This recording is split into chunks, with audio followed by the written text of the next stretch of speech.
राम राम हरे हरे।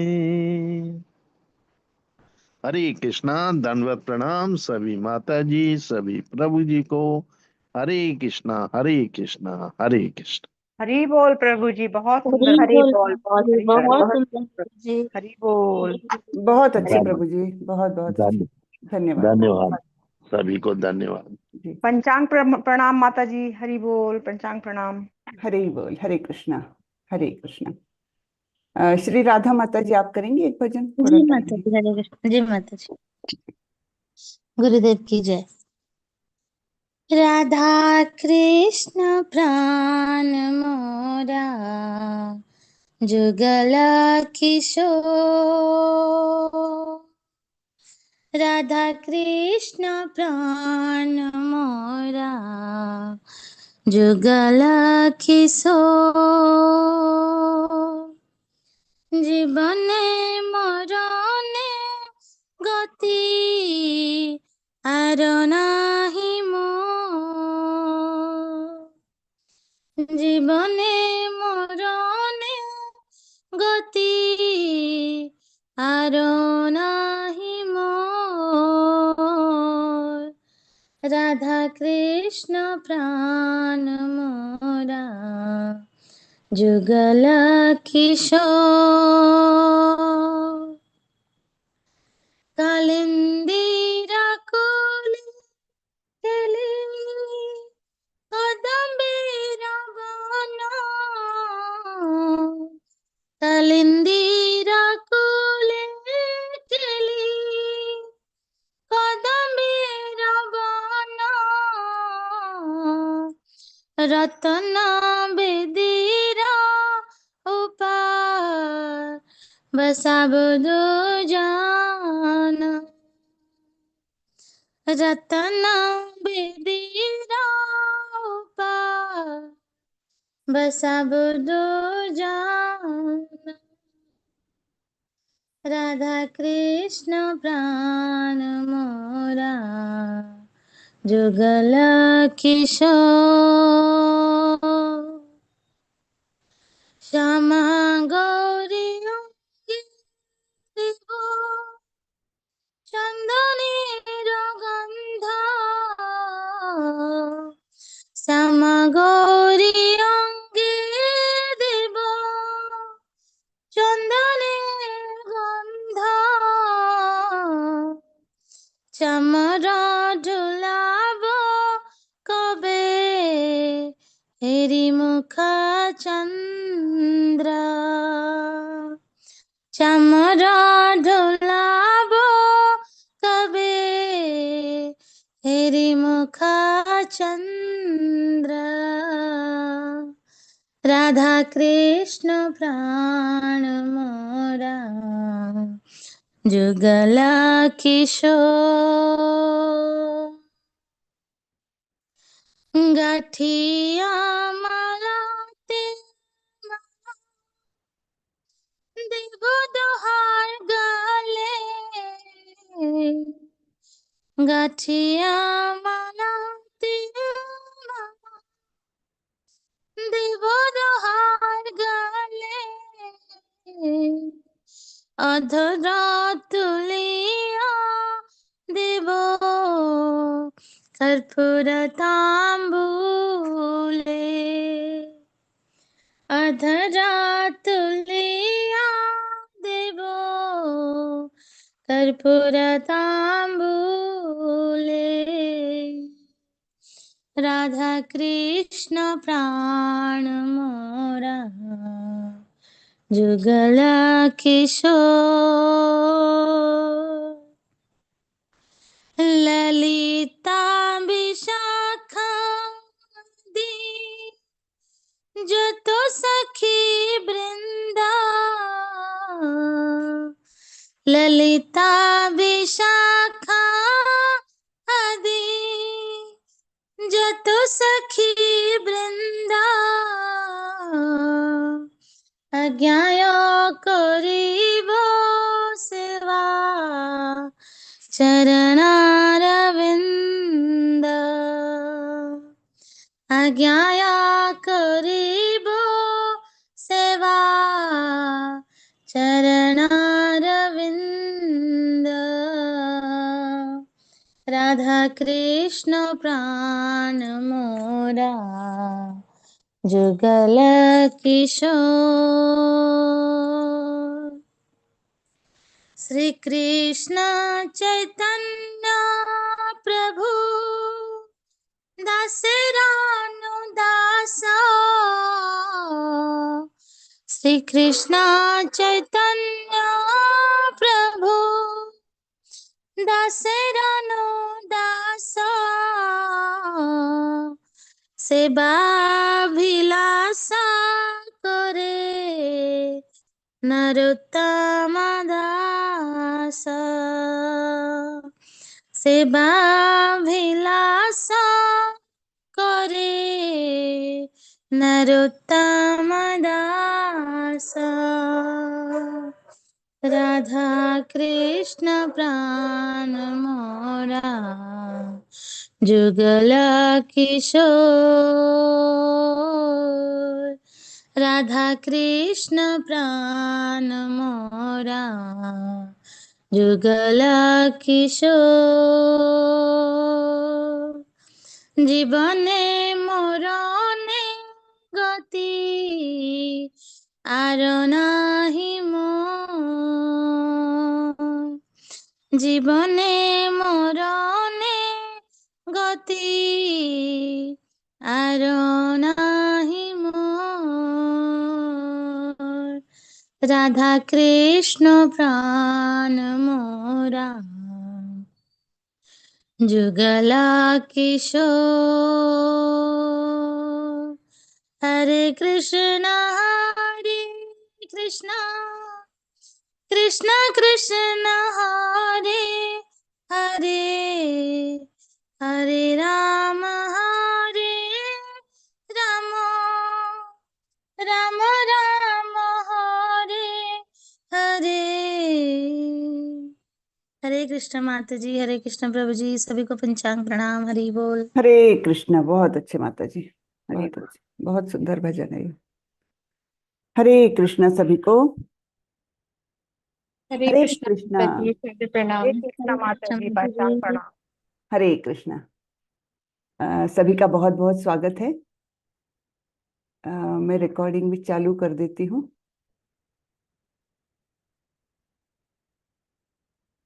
हरे कृष्ण। सभी का बहुत बहुत स्वागत है। मेरी आवाज ठीक से आ रही है ना? जी माता जी। माता जी। जी। सभी का बहुत बहुत स्वागत है भक्ति शास्त्री के इस कोर्स में। आज हमारा 9वां सत्र है और हम 5वां अध्याय आज पूरा करने जा रहे हैं। तो इसके बाद यूनिट 1 के केवल 2 अभी क्लासेस है, 2 सत्र केवल बचे हैं। तो मैं सोचती हूँ अगले सत्र में या फिर उसके थोड़ा पहले भी मैं आप लोगों को जो ऐसे टाइप वो होगा, प्रश्न होगा, वो आप लोगों को दे दूंगी।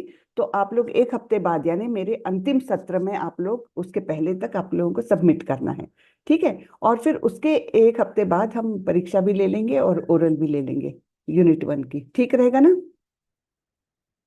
ठीक है ना? जी माता जी। जी जी माता जी। जी। तो ऐसा एक अभी तक हमने प्रोग्राम तय किया है। तो चलिए आज हम देखते हैं 5वें अध्याय को पूर्ण करने जा रहे हैं हम।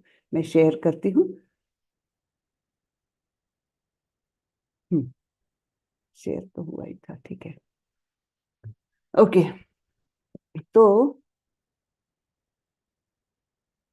ये है इकाई 1 जो भगवत गीता हम पढ़ रहे हैं उसका फर्स्ट यूनिट है और इसमें हम 1 से लेकर 6 तक अध्याय पूरे कर रहे हैं। आज का है पाठ 9वां और इसमें हम 13 से लेकर 29वें श्लोक तक पूरा कवर करेंगे। 29 ये अंतिम श्लोक है 5वें अध्याय का। तो ये 5वां अध्याय हम आज पूरा करने जा रहे हैं। तो पिछले सत्र में हमने क्या किया था? हमने भगवत गीता अध्याय 3 से 6 के माध्यम से प्रगति का अवलोकन अभी करेंगे।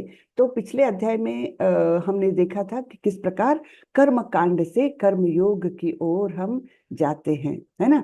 कर्म कांड से कर्म योग की ओर हम कैसे जाते हैं वो देखा था। और अभी 5वें अध्याय में हमने देखा है इसके पहले के सत्र में कि कर्म योग ये बेटर है, ये बेहतर है कर्म संन्यास से, ऐसे भगवान बताते हैं, है ना। तयोस्तु कर्म संन्यासात कर्म योगो विशिष्यते, है ना। तो कर्म संन्यास से कर्म योग ज्यादा अच्छा है। फिर 7 से लेकर 12 तक हमने देखा था कि निष्काम कर्म योगी क्या है।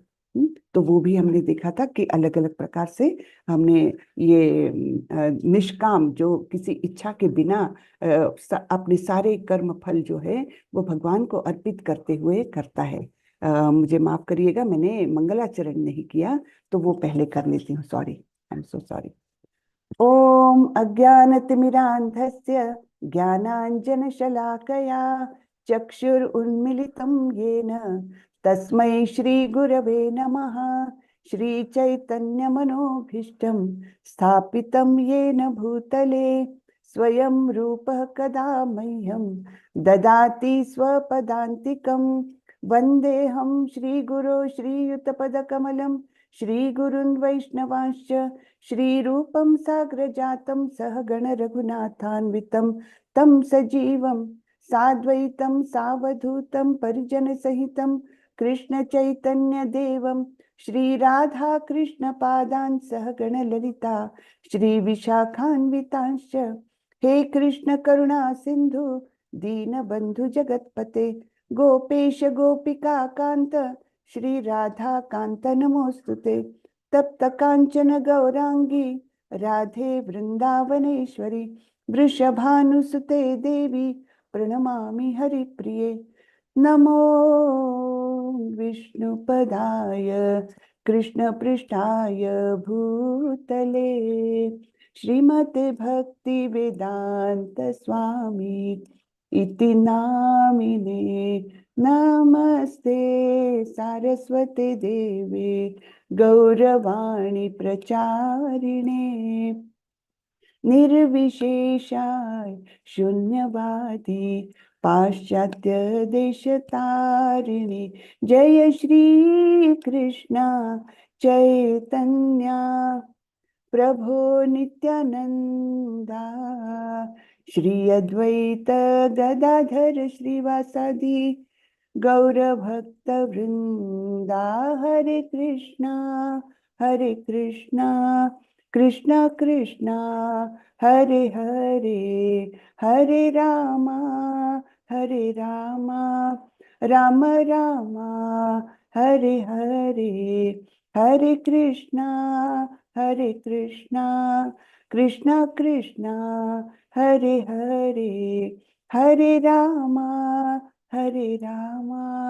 राम रामा हरे हरे। हरे कृष्णा सभी को।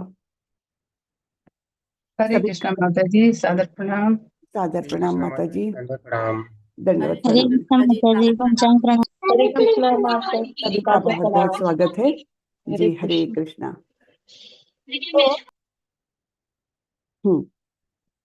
ये भी देखा था हमने, फल्गु और युक्त वैराग्य के बारे में हमने चर्चा की थी, है ना। किसे कहते हैं फल्गु वैराग्य और किसे कहते हैं युक्त वैराग्य, कोई याद अगर हो तो बताइए। फल्गु वैराग्य हमने किसे कहा था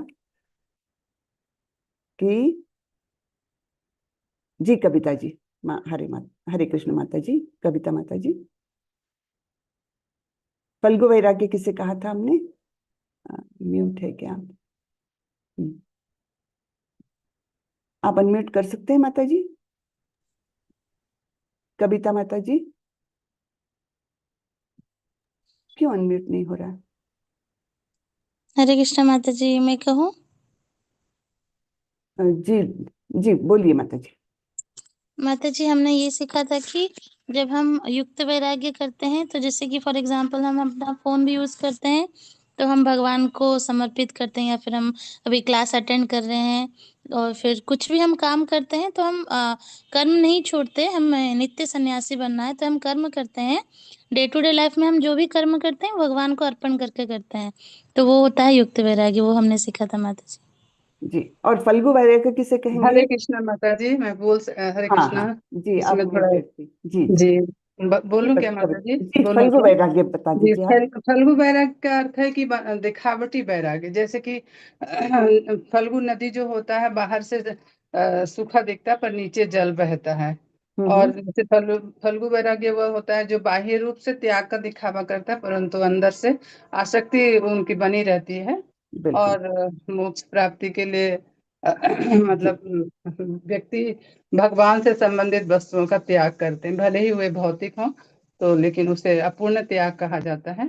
और बिल्कुल युक्त वैराग्य का अर्थ है जैसे स्थायी और समर्पित भाव से वैराग्य अर्थात पूर्ण रूप से कृष्ण को समर्पित और एक युक्त वैराग्य में व्यक्ति संसार में रहते हुए भी सभी कर्म करता है, पर आसक्ति के बिना। जब कोई किसी भी वस्तु के प्रति आसक्त नहीं होता है, किंतु साथ ही कृष्ण से संबंधित सभी चीजों को स्वीकार करता है और भगवान की भक्ति में लगता है, तो वो योगी वैराग कहलाता है। माता जी बहुत अच्छे। जी जी जी, अच्युत प्रभु आप कुछ बोलेंगे?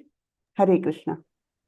हरे कृष्णा माता जी, दंडवत प्रणाम। दंडवत प्रणाम प्रभु। जी माता जी, सभी ने तो सही बताया है, बस थोड़ा सा एक्सप्लेन करना चाहेंगे। जी भक्ति रसामृत सिंधु में इसके जो है दोनों के बारे में बहुत उचित तरीके से श्रील रूप गोस्वामी ने बताया है। और वहां पर बताया है कि प्रपंचितया बुद्धया हरि संबंधी वस्तुनः मुमुक्षु भी परित्यागो वैराग्यम फल्गु कथ्यते। बिल्कुल अर्थात जो हरि से संबंधित वैसे सारी ही वस्तुएं हमारी तो है ही नहीं, और हम जो मोक्ष कामी हैं वो लोग कहते हैं हम इनका त्याग करना चाहते हैं, हम तो इनका त्याग कर रहे हैं। अर्थात वह त्याग वास्तव में है ही नहीं, वह तो एक नकली त्याग है, यानी अवास्तविक, जिसे फल्गु कहते हैं। तो वह उसमें त्याग की भावना दिखाते तो हैं, लेकिन जब हम धरातल पे वास्तव में देखते हैं तो उसमें बहुत ज्यादा लिप्त रहते हैं। अगर उनकी छोटी सी वस्तु खो जाए तो भी बहुत ज्यादा उसके पीछे विचलित हो जाते हैं, तो बात बात में भी विचलित हो जाते हैं, क्योंकि वास्तविक त्याग है ही नहीं। और वहीं पर युक्त वैराग्य की परिभाषा बताते हैं, अनासक्त विषयान यथारहम उपयुञ्जति अनासक्त विषयान यथारहम उपयुञ्जति निर्बंधे कृष्ण निर्बंधी कृष्ण संबंधी युक्त वैराग्य। उच्यते। अर्थात जो कृष्ण भगवान से संबंधित जब होकर के उन वस्तुओं को हम प्रयोग में लाते हैं तो वह भगवान की ही, और हम भगवान के संबंध में जब प्रयोग करते हैं हम उनसे अनासक्त रहते हैं, तो इसको जो है युक्त वैराग्य कहा है। और युक्त वैराग्य की परिभाषा भगवान श्री कृष्ण ने 5.10 में भी दिया है। लास्ट टाइम हमने पढ़ा था कि ब्रह्मणि आधाय कर्मणि संगम त्यक्त्वा करोति यः लिप्यते सना पापेन पद्म पत्रम युव अम्बुषा। बहुत अच्छे। तो उन्होंने कहा कि कृष्ण भावनामृत में रह करके कर्म करता है, उन्हीं के लिए सारे कर्म करता है, आधार बना के ब्रह्मणि आधार, तो वह पाप कर्म में लिप्त नहीं होता है। और यह ठीक उसी प्रकार से होता है जिस प्रकार पत्ता पद्म पत्रम यानी कमल का पत्ता पानी में तो रहता है, हमें वहां रहते हुए प्रतीत होता है, लेकिन उसमें लिप्त नहीं रहता। जैसे ही बाहर निकालते हैं उसकी एक बूंद भी उसे स्पर्श नहीं की हुई होती है वह। तो इसी प्रकार से यह युक्त वैराग्य कहलाता है। हरे कृष्ण माता जी। जी जी, बहुत अच्छे, बहुत अच्छे। जी पुष्पा माता जी आप कुछ बोलना चाहेंगे? हरे कृष्णा माता जी। नहीं माता जी और प्रभु जी ने सब कुछ एक्सप्लेन बहुत कर अच्छे दिया, से बहुत अच्छी एक्सप्लेन कर तरह दिया। से। जी जी, सबने बहुत अच्छे से बताया। इसमें एक और थोड़ा सा मैं ऐड करना चाहूंगी, यहाँ पर ये ईशावास्यम इदम सर्वम, ये भाव भी तो आना चाहिए, है ना। जो फल्गु वैराग्य वाले वो क्या बोलते हैं कि मैंने त्याग कर दिया। भाई जब सभी कुछ भगवान का ही है, जब हम उसके ओनर है ही नहीं, तब हम त्याग कैसे कर सकते हैं? ये भी एक बहुत उसमें एक मतलब पॉइंट, एक बिंदु हमने सोचना चाहिए। जैसे ताजमहल का मैंने उदाहरण दिया था, मैंने ताजमहल का त्याग कर दिया, मेरा है ही नहीं, मैं कैसे त्याग कर सकती हूँ, है ना। तो ये फल्गु वैराग्य, मैंने त्याग कर दिया, भाई वो तुम्हारी वस्तु है ही नहीं तो तुम त्याग कर रहे हो, ये एक बेकार की बात जैसे हो जाती है ना। तो वो भी एक फल्गु वैराग्य बोलते समय हमने एक वो पॉइंट बताना चाहिए कि ईशावास्यम इदम सर्वम, ये सब कुछ जो है भगवान का है, तो हम त्याग करने वाले कौन है। लेकिन युक्त वैराग्य वाले क्या करते हैं, सभी चीजों को भगवान की सेवा में ही इस्तेमाल करते हैं, कोई चीजों का त्याग करने की आवश्यकता नहीं, लेकिन उनका इस्तेमाल जो करना है वो भगवान के लिए करना है। है ना, उनकी सेवा में करना है। जैसे अभी हम लोग कर रहे हैं, लैपटॉप मोबाइल सब कुछ इस्तेमाल कर रहे हैं भगवान की सेवा में, है ना, केवल क्लासेस लेने के लिए इस्तेमाल हो रहे हैं, तो हम उसका योग्य उपयोग कर रहे हैं, तो वो युक्त वैराग्य। उन चीजों से हम अपने लिए मटेरियल गेन के लिए उसका वापर नहीं कर रहे हैं। जैसे प्रभुपाद जी बोलते थे, हाँ मैं बड़ी बड़ी गाड़ियों में घूमता हूँ, मैं एरोप्लेन में घूमता हूँ, लेकिन केवल कृष्ण की सेवा के लिए, है ना, तो वो युक्त वैराग्य, उससे आसक्ति नहीं है।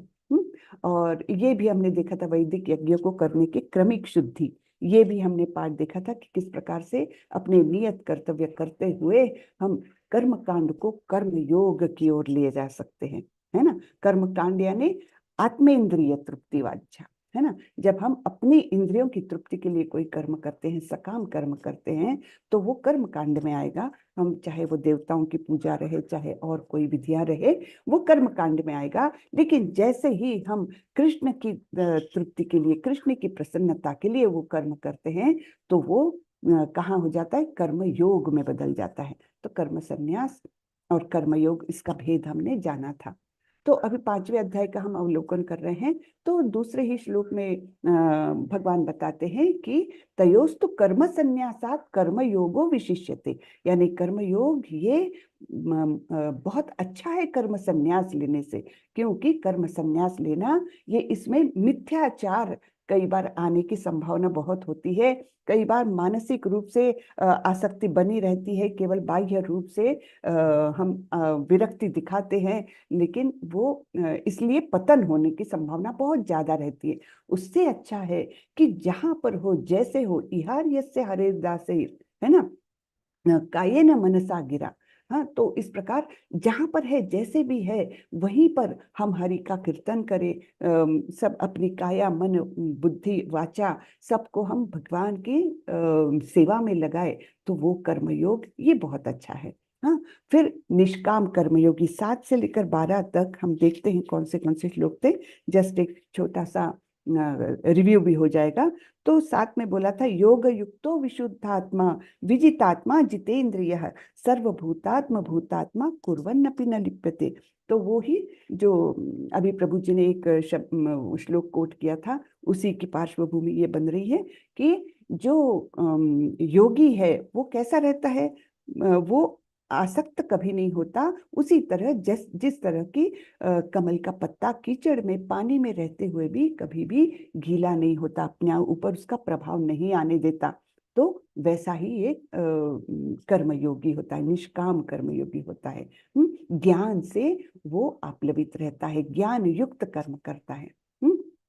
फिर 13 से लेकर 16 तक हम देखने वाले हैं अभी कि ईश्वर, जीव और प्रकृति के बारे में संबंध देखने वाले हैं। 17 से 26 एक ज्ञानी का दर्शन और परमात्मा वाद देखेंगे, और 27-28 में हम ध्यान योग का एक परिचय लेने वाले हैं। वैसे ये 6ठे अध्याय में पूरा कवर होगा ध्यान योग, लेकिन यहाँ पर एक झलक भगवान ने दिखाई है। और 29वां जो अंतिम श्लोक है, उसमें हम शांति सूत्र देखने वाले हैं कि जीवन में, मन में शांति कौन से सूत्र से, सूत्र यानी क्या, फॉर्मूला, तो ऐसा फॉर्मूला भगवान देने वाले हैं हमको कि जिससे हम शांति पा सकते हैं। ठीक है ना। तो अब आगे बढ़ते हैं। दुख का कारण क्या है, दुख क्यों होता है हमको इस भौतिक जीवन में, हम है और हर कोई दुखी है। ऐसा कोई हो नहीं सकता कि जिसके जीवन में दुख आया ही नहीं हो, ऐसा हो ही नहीं सकता। और इसलिए भगवान ने इसको क्या कहा है, दुखालयम अशाश्वतम, है ना। इसका वर्णन भगवान स्वयं कर रहे हैं। ये भौतिक जगत है दुखालयम अशाश्वतम। तो भगवान तो किसी से घृणा नहीं करते हैं और नहीं किसी को पसंद करते हैं, हालांकि वह प्रकट होते हैं। तो ये भगवद गीता के 5.15 के तात्पर्य में प्रभुपाद जी ने दिया हुआ है। तो ये दुख का कारण हमको क्या होता है, क्यों दुख आता है हमारे जीवन में, इसके बारे में हम थोड़ा सा देखने के लिए हम आगे जाकर देखेंगे। फिर जीवों की पीड़ा के लिए कौन जिम्मेदार है, इसके बारे में चर्चा करेंगे। तो इसमें आप लोग थोड़ा सा चर्चा करिए 5.14 और 15 का तात्पर्य पढ़ करके, और इस पर चर्चा हम करेंगे कि जीवों की पीड़ा के लिए कौन जिम्मेदार है। क्या भगवान जिम्मेदार है? क्योंकि भगवान हम जानते हैं भगवान तो हमारे पिता है और बड़े दयालु है, कृपालु है ना। सब ऐसे होते हुए हम पर दुख आता क्यों है? तो कौन जिम्मेदार है? क्या भगवान जिम्मेदार है या हम खुद जिम्मेदार है? इसके बारे में आप लोग थोड़ा सा चर्चा करेंगे। तो अभी बजे हैं 7:17 हो गए हैं। 27 या 28 तक आप लोग चर्चा करिए। मैं ब्रेकआउट रूम्स तैयार कर देती हूँ। कितने लोग हैं अभी? 26 लोग हैं, 25 है में, तो 4 ये कर लेती हूँ ब्रेकआउट रूम्स।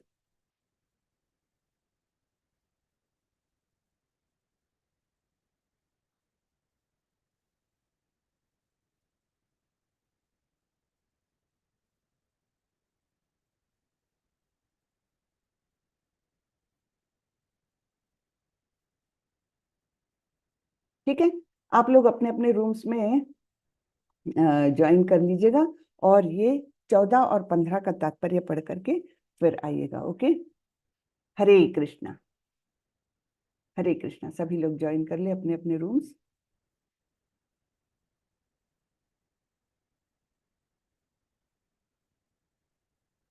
अट्ठाईस को मैं क्लोज कर दूंगी। 7/28 को।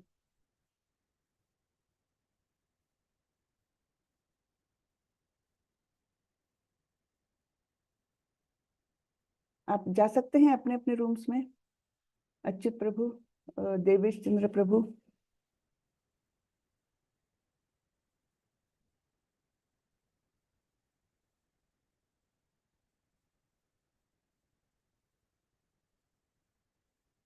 रीता माता जी, अपने अपने रूम्स में जाइए और चर्चा करके आइएगा।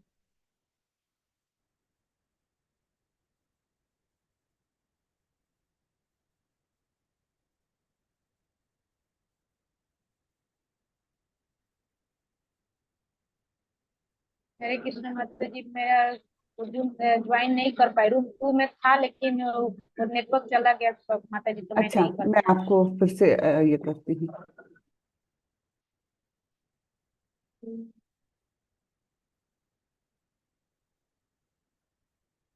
जी, रूम 4 में दिया है अभी आपको।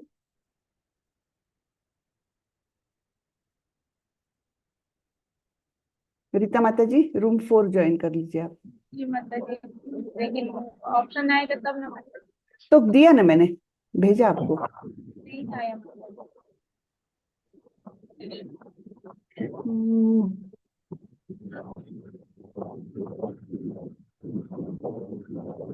मैंने अभी आपको भेजा था ऑप्शन। 1 मिनट फिर से देती हूँ। अभी आपका नाम ही नहीं दिख रहा मुझे।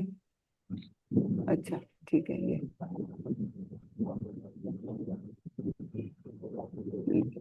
लीजिए, फिर से रूम 2 दे दीजिए, दे दिया मैंने।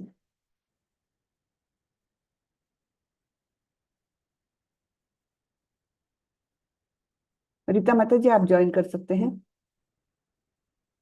रूम 2।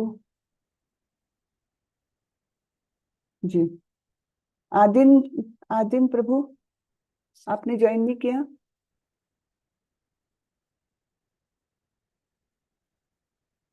हरे कृष्णा। आदिन प्रभु,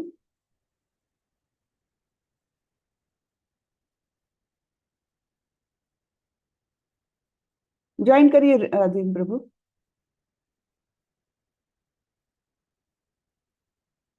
हरे कृष्णा।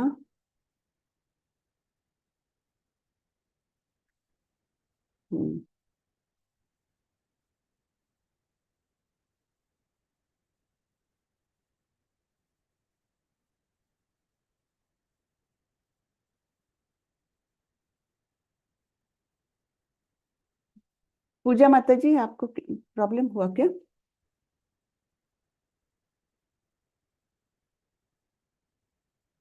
नहीं माता जी, हरे कृष्णा। मैं अभी ज्वाइन की हूँ माता जी। ओह, सेवा में अच्छा, थी तो ज्वाइन नहीं कर पाई।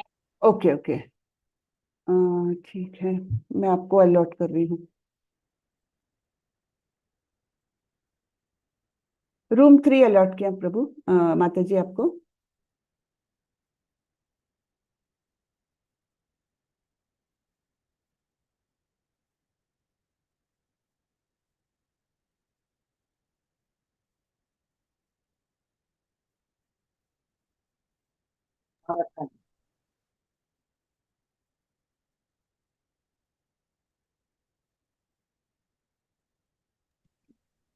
हरे कृष्णा माता जी। हरे माता कृष्ण। जी मुझे एडमिन को होस्ट बना दीजिएगा। अरे हाँ, आपको बनाया नहीं मैंने को, सॉरी। हाँ, वो कर भूल ही सकते हैं। गई थी, भूल ही गई।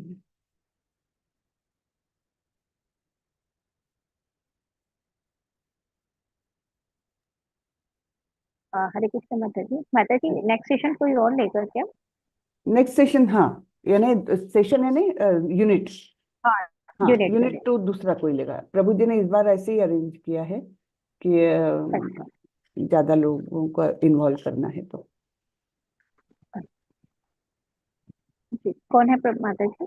नहीं, मुझे भी पता नहीं है अभी, अच्छा मैंने पूछा नहीं, पता नहीं कौन। ठीक।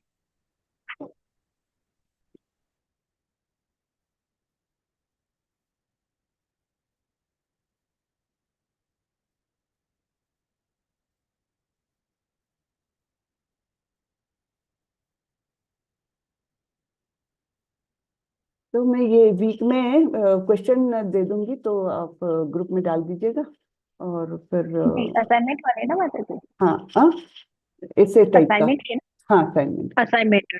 जी जी, असाइनमेंट वाला। हाँ हाँ, कितने वर्ड्स में लिखने होंगे वो बता हाँ, वो सब बता दें। धन्यवाद। ये लोग अभी नए आए हैं क्या, लगता है ये लोग ज्वाइन नहीं किए हैं। डॉक्टर रमेश चंद्र शुक्ला, ओम प्रकाश प्रभु जी, आप लोग अभी आए हैं क्या? ओम प्रकाश प्रभु, तो आपको अलर्ट नहीं हुआ है। जी माता जी, हरे कृष्णा माता जी, दंड प्रणाम। दंडवत प्रणाम। अभी आए क्या प्रभु? आपको अलर्ट कर दें जी रूम? माता जी, हाँ, सब जी लोग माता जी, गेट रूम में हैं, तो रूम नंबर 4 में आप जाइए, आपको अलर्ट किया जी है। माता जी, ठीक है माता जी। जी, हरे कृष्णा।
हरे कृष्णा।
जी, हरे कृष्णा।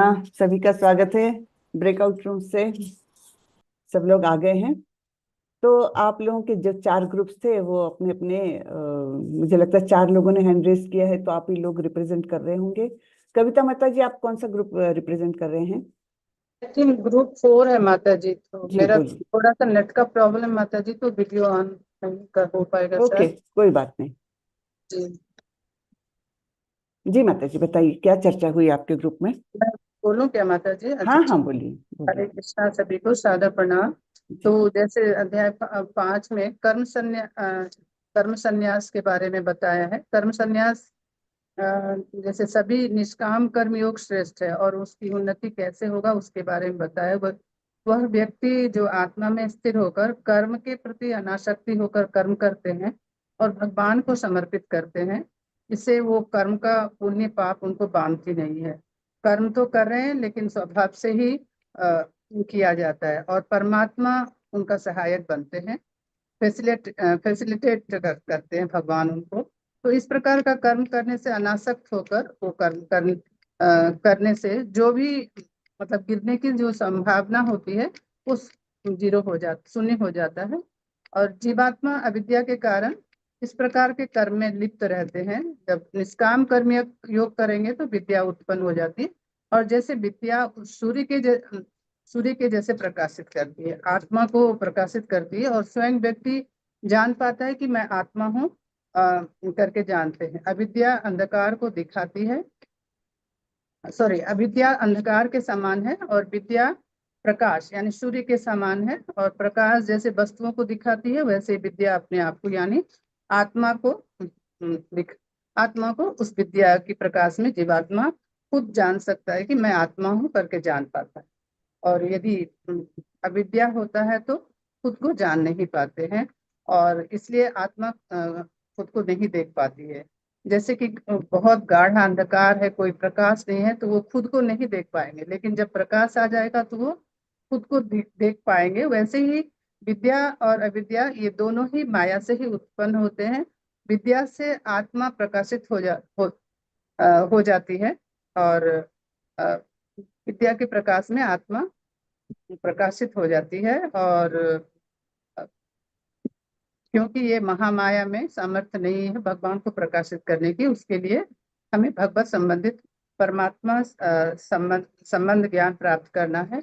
मैं आत्मा हूँ इस प्रकार का ज्ञान उत्पन्न हो गया तो उत्पन्न होने से विद्या के प्रकाश में मैं आत्मा हूँ जान पाता है। हरे कृष्ण। जी, हरे कृष्णा। जी, श्री राधा माता जी, आप कौन से ग्रुप में थी? हरे हरे कृष्ण माता जी, सादर प्रणाम माता जी। हम ग्रुप 2 में थे। हमारे ग्रुप के मेंबर आरती माता जी, निर्मला माता जी, अच्युत अनुराग प्रभु जी, सतीश प्रभु जी, रीता माता जी और यशपाल प्रभु जी थे। माता जी, हमने ये डिस्कशन किया कि जो प्रकृति के गुण हैं वही सब कर्म का कारण है, और जब हम कर्म के फल के हिसाब से हमें शरीर की प्राप्ति होती है, तो जीव जब अज्ञान में डूब के रहता है और खुद को शरीर मानता है, तो वो दुख में फंसता रहता है। और जो हमारा दुख का कारण है वही है कि हमारा जो स्वभाव है वो अज्ञान है, और जब हम कर्म करते हैं तो हम उस कर्म में आसक्त रहते हैं। और हमने ये भी डिस्कशन किया कि जब तक जीव कृष्ण से नहीं जुड़ता तब तक ये मोह रहेगा। तो और ये भी है कि हमें सिर्फ आत्मा और परमात्मा को समझना नहीं है, हमें आत्मा के स्तर से जुड़ के काम भी करना पड़ता है। और ये भी हमने डिस्कशन किया कि जब तक हम कर्म के फल को स्वयं न समझ सकते हैं तब तक वो दुख बना रहता है। और जो बंधन का कारण है वो इच्छा है। जब तक हम इच्छा करते रहेंगे, जो डिजायर्स हमारे शरीर में रहती है या फिर भावना में रहती है, वो जब तक रहेगा तब तक मोह रहेगा। और जो मोह है जब तक वो रहेगा, वो तब तक हम कृष्ण से जुड़ नहीं पाएंगे। तो जब हम कृष्ण कॉन्शियसनेस से जुड़ते हैं तो वो मोह नहीं रहता। और हमने ये भी डिस्कशन किया कि जो भगवान कृष्ण है वो निष्पक्ष हैं। जब हम कृष्ण की इच्छा करते हैं तो वो भी हमें प्यार करते हैं, वो भी हमें उतना ज्ञान देते हैं कि हम उनको पा सके। और जो जीव का भाव है वो कृष्ण नित्य दास है। और हमने कुछ उपमाओं के बारे में भी डिस्कशन किया कि जो बादल बनता है वो खुद बनता है, पर वायु उसे लेके चली जाती है दूर। तो वैसे ही है कि जब हम कुछ ऐसे इच्छाएं रखते हैं और उससे हम मोहग्रस्त होकर रहते हैं, तो वो हमें नहीं करना है। हम कृष्ण से जुड़ना है, तो हमें हमें ये समझना पड़ेगा कि हम आत्मा है, हम शरीर नहीं है। ऐसे सारे डिस्कशन हुई माता जी। हरे कृष्णा, सादर ओके, प्रणाम। हरे कृष्णा, हरे कृष्णा। धन्यवाद माता जी। उषा माता जी। हरे कृष्णा माता जी, दंडवत हरे, प्रणाम। दंडवत प्रणाम हमारे ग्रुप में हम 6 डिवोटीज थे, जी। जिनमें नारायण कमलानी देवी दास जी माता जी, त्रिलोकीनाथ प्रभु जी, देवेश चंद्र प्रभु जी, इंद्र पालक दास और जितेंद्र सार प्रभु जी थे। ओके, हमने डिस्कस किया कि जब मनुष्य खुद को देह समझता है तो वह खुद को अपने सुख और दुख से बांधता है, वह अपनी इच्छाओं की पूर्ति के लिए कर्म करता है। लेकिन जब वह प्रभु की ओर देखता है तो वह ईश्वर की इच्छाओं की पूर्ति के लिए कर्म करता है, जिससे वह सुख और दुख के प्रति आसक्त नहीं होता है। इसके लिए एक उदाहरण ले सकते हैं कि धृतराष्ट्र उन्हें एक बार प्रश्न किया था कि मैं नेत्रहीन क्यों हूं। तब प्रभु ने उन्हें उत्तर दिया कि आपने किसी अपने पूर्व जन्म में एक चिड़िया की दोनों आंखें बीन दी थी, जिसकी वजह से आप इस वक्त नेत्रहीन हैं। उन्हें बाद में विदुर के माध्यम से ज्ञान प्राप्त हुआ और वो भगवत धाम लौट गए। तो इस तरह हम कह सकते हैं कि प्रभु, अगर हम थोड़े भी कृष्ण भावनामृत होते हैं तो प्रभु की कृपा हमें इस संसार से पार उतार देती है। लेकिन हम खुद के बारे में सोचते हैं तो हम सुख दुख में फंसे रह जाते हैं। हरे कृष्णा माता जी। जी जी, धन्यवाद माता जी, बहुत अच्छा। वसुधा माता जी, वसुधा दया माता। हरे कृष्णा माता जी, सादर हरे प्रणाम। कृष्ण, सादर माता जी, हम लोग रूम 3 ग्रुप में हैं और इसमें पुष्पा माता जी, परवेश प्रभु जी, सुधा माता जी, सुधीर प्रभु जी थे। और हमारा जो है उत्तर इस प्रकार है माता जी, प्रश्न का उत्तर इस प्रकार है कि जैसे जीव भगवान की पराशक्ति है, लेकिन वो तभी तक पराशक्ति है जब तक वो पूर्णतया कृष्ण भावना भावित होता है। लेकिन जैसे ही वो इस भौतिक जगत में आता है और माया के प्रभाव में आता है, वो तुरंत ही तटस्था शक्ति में कन्वर्ट कर जाता है। और जब वो तटस्था शक्ति में आता है, माया के प्रभाव में आता है, तो वो अपने आप को जो है ना शरीर समझने लगता है। वो ये नहीं समझता है कि वो आत्मा है, और पूरा काम देहात्म बुद्धि में अपने मन को केंद्रित करके करता है।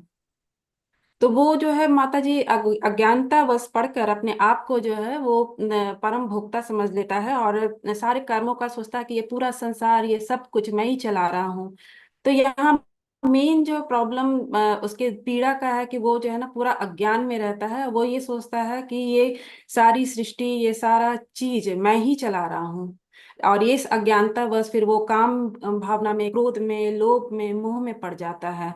और इस तरह वो जो है ये उसकी जो है दुखों का यहाँ से श्रृंखला स्टार्ट हो जाती है। और उसके बाद जो है वो पूरी तरह जो है मोह माया में पड़ के जो है अपने आप को फिर जो है जन्म मृत्यु के चक्र में पड़ जाता है। तो यहाँ निष्कर्ष ये निकलता है कि भगवान ने हम सभी को कर्म करने की ना स्वतंत्रता दी है, अच्छे कर्म या कृष्ण भावनामृत कर्म करने का। लेकिन हम जो है मोहवश जो है अपने आप को जो है भोक्ता समझ लेते हैं, अज्ञानता में आ जाते हैं और जो है अपने आप को समस्त कर्मों का कर्ता मान जान लेते हैं। तो यहाँ बस एक ही आता है कि जीव ही अपने पीड़ा का, स्वयं के पीड़ा का खुद ही जिम्मेदार है। हरे कृष्णा माता जी, साथ। हरे कृष्णा जी, बहुत बहुत धन्यवाद सभी का। सभी ने बहुत अच्छी चर्चा की है लगता है। तो हम देख रहे हैं दुख का कारण क्या है।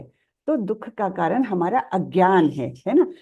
हम अपने असली स्वरूप को भूल गए हैं और अज्ञानता में लिप्त होने के कारण इस भवसागर में आकर के हम अज्ञानी हो गए हैं। हमारी जो सच्चित आनंद स्वरूप है वो ढक गया है अज्ञान से, और ये हमारे दुख का कारण है, एकमात्र कारण है।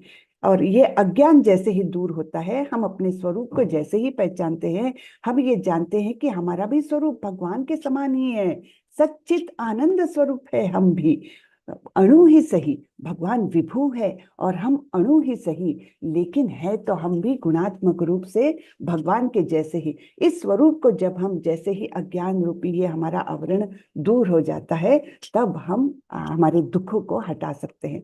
तो वो आवरण हटाने का मार्ग है कृष्ण भावनामृत में आना, है ना। हरि नाम संकीर्तन करना, ये एकमात्र उपाय है भगवान के बारे में जानना, उनकी भक्ति करना, भक्ति में सेवा में अपने आप को बिजी रखना, ये एकमात्र उपाय है जिससे हम इस अज्ञान को दूर कर सकते हैं। और जो हमारे दुख का कारण है, तो हमारा दुख भी अपने आप ही दूर हो जाता है जैसे ही हम कृष्ण भावनामृत में आते हैं। ठीक है ना। तो ये हमने देखा जीवों की पीड़ा के लिए हम ही जिम्मेदार है हमारे अज्ञान के रूप में। तो अज्ञान ही एकमात्र कारण है हमारे दुख का। तो आपका उत्तरदायित्व क्या है, हम प्रभुपाद के लिखे हुए बोले हुए कुछ शब्द देखते हैं। एक चोर जिस तरह भगवान से प्रार्थना कर रहा है, मेरे प्रिय भगवान मुझे कुछ अवसर दो, मैं वह चीज चुरा सकता हूँ। तो कृष्ण सबसे पहले कहते हैं नहीं नहीं मत करो, है ना। हमारे हृदय के अंदर बैठ करके हमारे चैत्य गुरु के स्वरूप में बैठे हुए हैं परमात्मा, और वो हमको मनाते हैं, हमको मना कर देते हैं कि नहीं नहीं तुम बुरे मार्ग पर मत जाओ, लेकिन हम सुनते नहीं हैं। क्यों नहीं सुनते हैं? क्योंकि हमको उस समय सुनाई नहीं देता है। हम इतने मोहित हो जाते हैं इस भौतिक जगत से कि हमको वो सुनाई नहीं देती है भगवान की आवाज। हाँ, तो भगवान तो अपना काम करते हैं, वो बोलते हैं नहीं नहीं मत करो, लेकिन वह जोर देता है। तब कृष्ण कहते हैं ठीक है इसे करो, लेकिन ऐसा करते ही आप उलझ जाते हैं। हाँ, जैसे ही आपने भगवान की बात नहीं मानी, भगवान का आदेश नहीं माना, तो फिर क्या हो जाता है, आप अपने कर्म बंधनों में उलझ जाते हैं। हाँ, और तुम कृष्ण की इच्छा के विरुद्ध क्यों कर रहे हो, वही तुम्हारी उलझन है।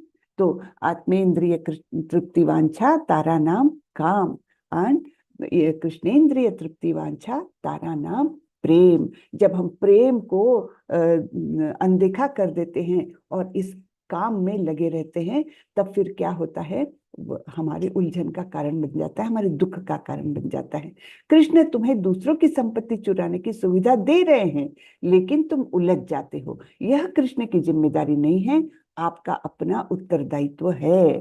तो जो भी हम करते हैं, हमारी इच्छा करने की स्वतंत्रता भगवान ने प्राणी को दी हुई है, और इच्छा अनुसार फिर कर्म करने का भी स्वातंत्र दिया हुआ है। भगवान मना करते हैं हमको, पग पग पर हमको समझाने का प्रयत्न करते हैं। अलग अलग स्वरूप में, कभी कोई माता पिता के स्वरूप में आते हैं और उसको बोलते कि ये बुरा काम है, ये मत करो। हाँ, कभी गुरु के स्वरूप में आते हैं, कभी मित्र के स्वरूप में आते हैं, और कोशिश करते हैं भगवान, निश्चित रूप से करते हैं, लेकिन हम मानते नहीं हैं, और तब हमारी सारी उलझने बढ़ जाती है और हम कर्म बंधनों में फंस के हमारे दुख के कारण हम अपने आप ही बन जाते हैं। तो ये हमारा उत्तरदायित्व है कि हम कैसा काम करें, कैसी इच्छा करें। इच्छा ये कोई भी कर्म का पहला प्रेरक हो जाती है ना।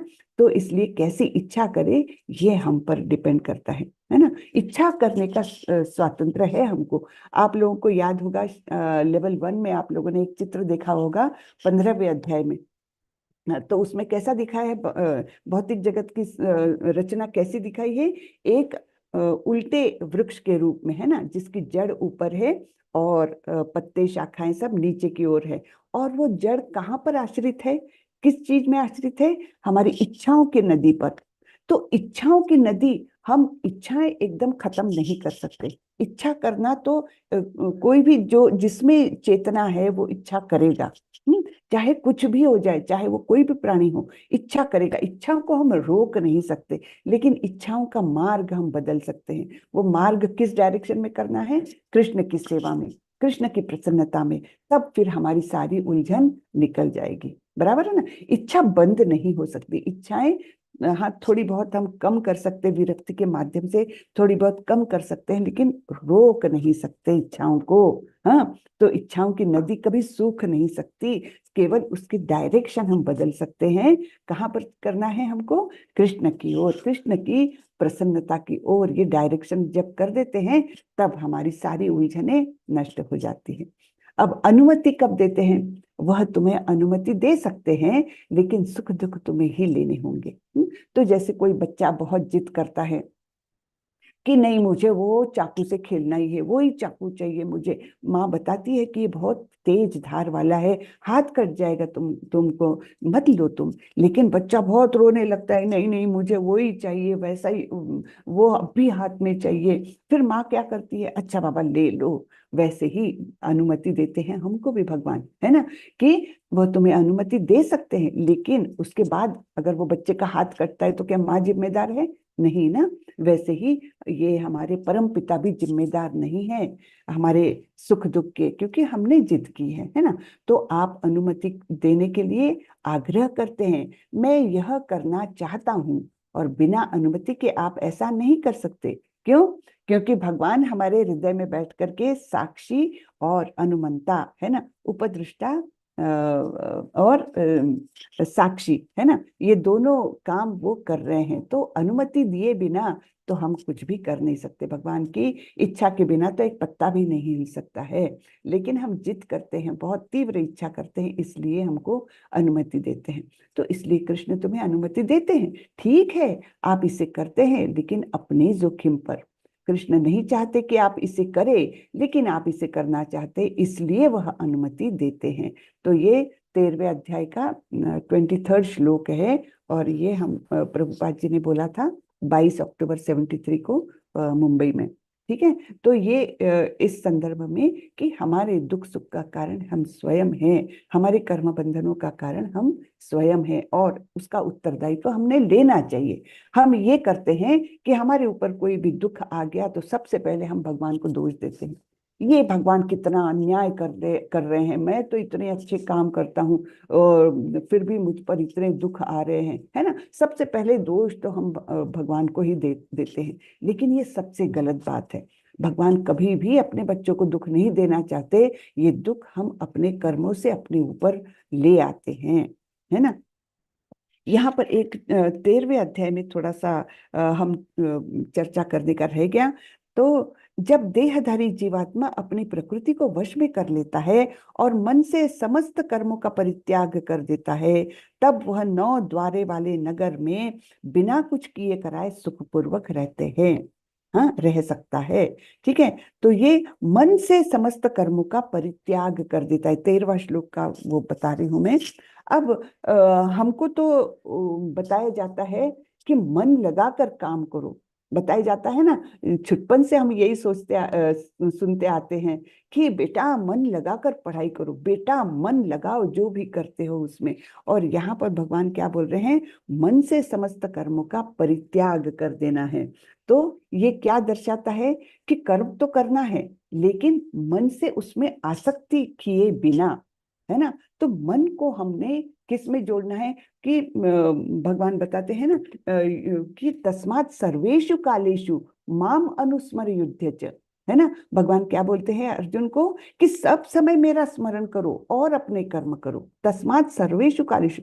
तो मन किस में लगाओ, मन मुझ में लगाओ और कर्म करो। तब ये जब करेंगे, तब हम इस भौतिक जगत में रहते हुए, इस 9 द्वार वाले शरीर में रहते हुए भी हम सुखपूर्वक रह सकेंगे, है ना। तो ये हमारा थोड़ा सा चर्चा करना रह गया था। अब योग की सीढ़ी के बारे में हम देखते हैं।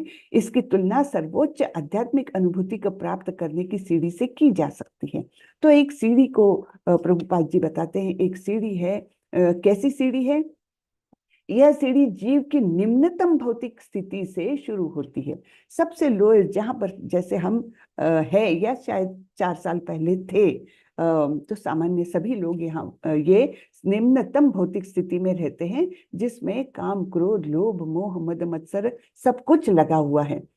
और शुद्ध आध्यात्मिक जीवन में पूर्ण आत्मा साक्षात्कार तक ये उठती है। तो एकदम निचले स्तर से लेकर पूर्ण आत्म साक्षात्कार, यहाँ तक ये सीढ़ी हमको ले जाती है। और इसमें अलग अलग जो सोपान आते हैं, अलग अलग स्टेजेस जो आते हैं, वो ये योग साधना के स्टेजेस बताए गए हैं।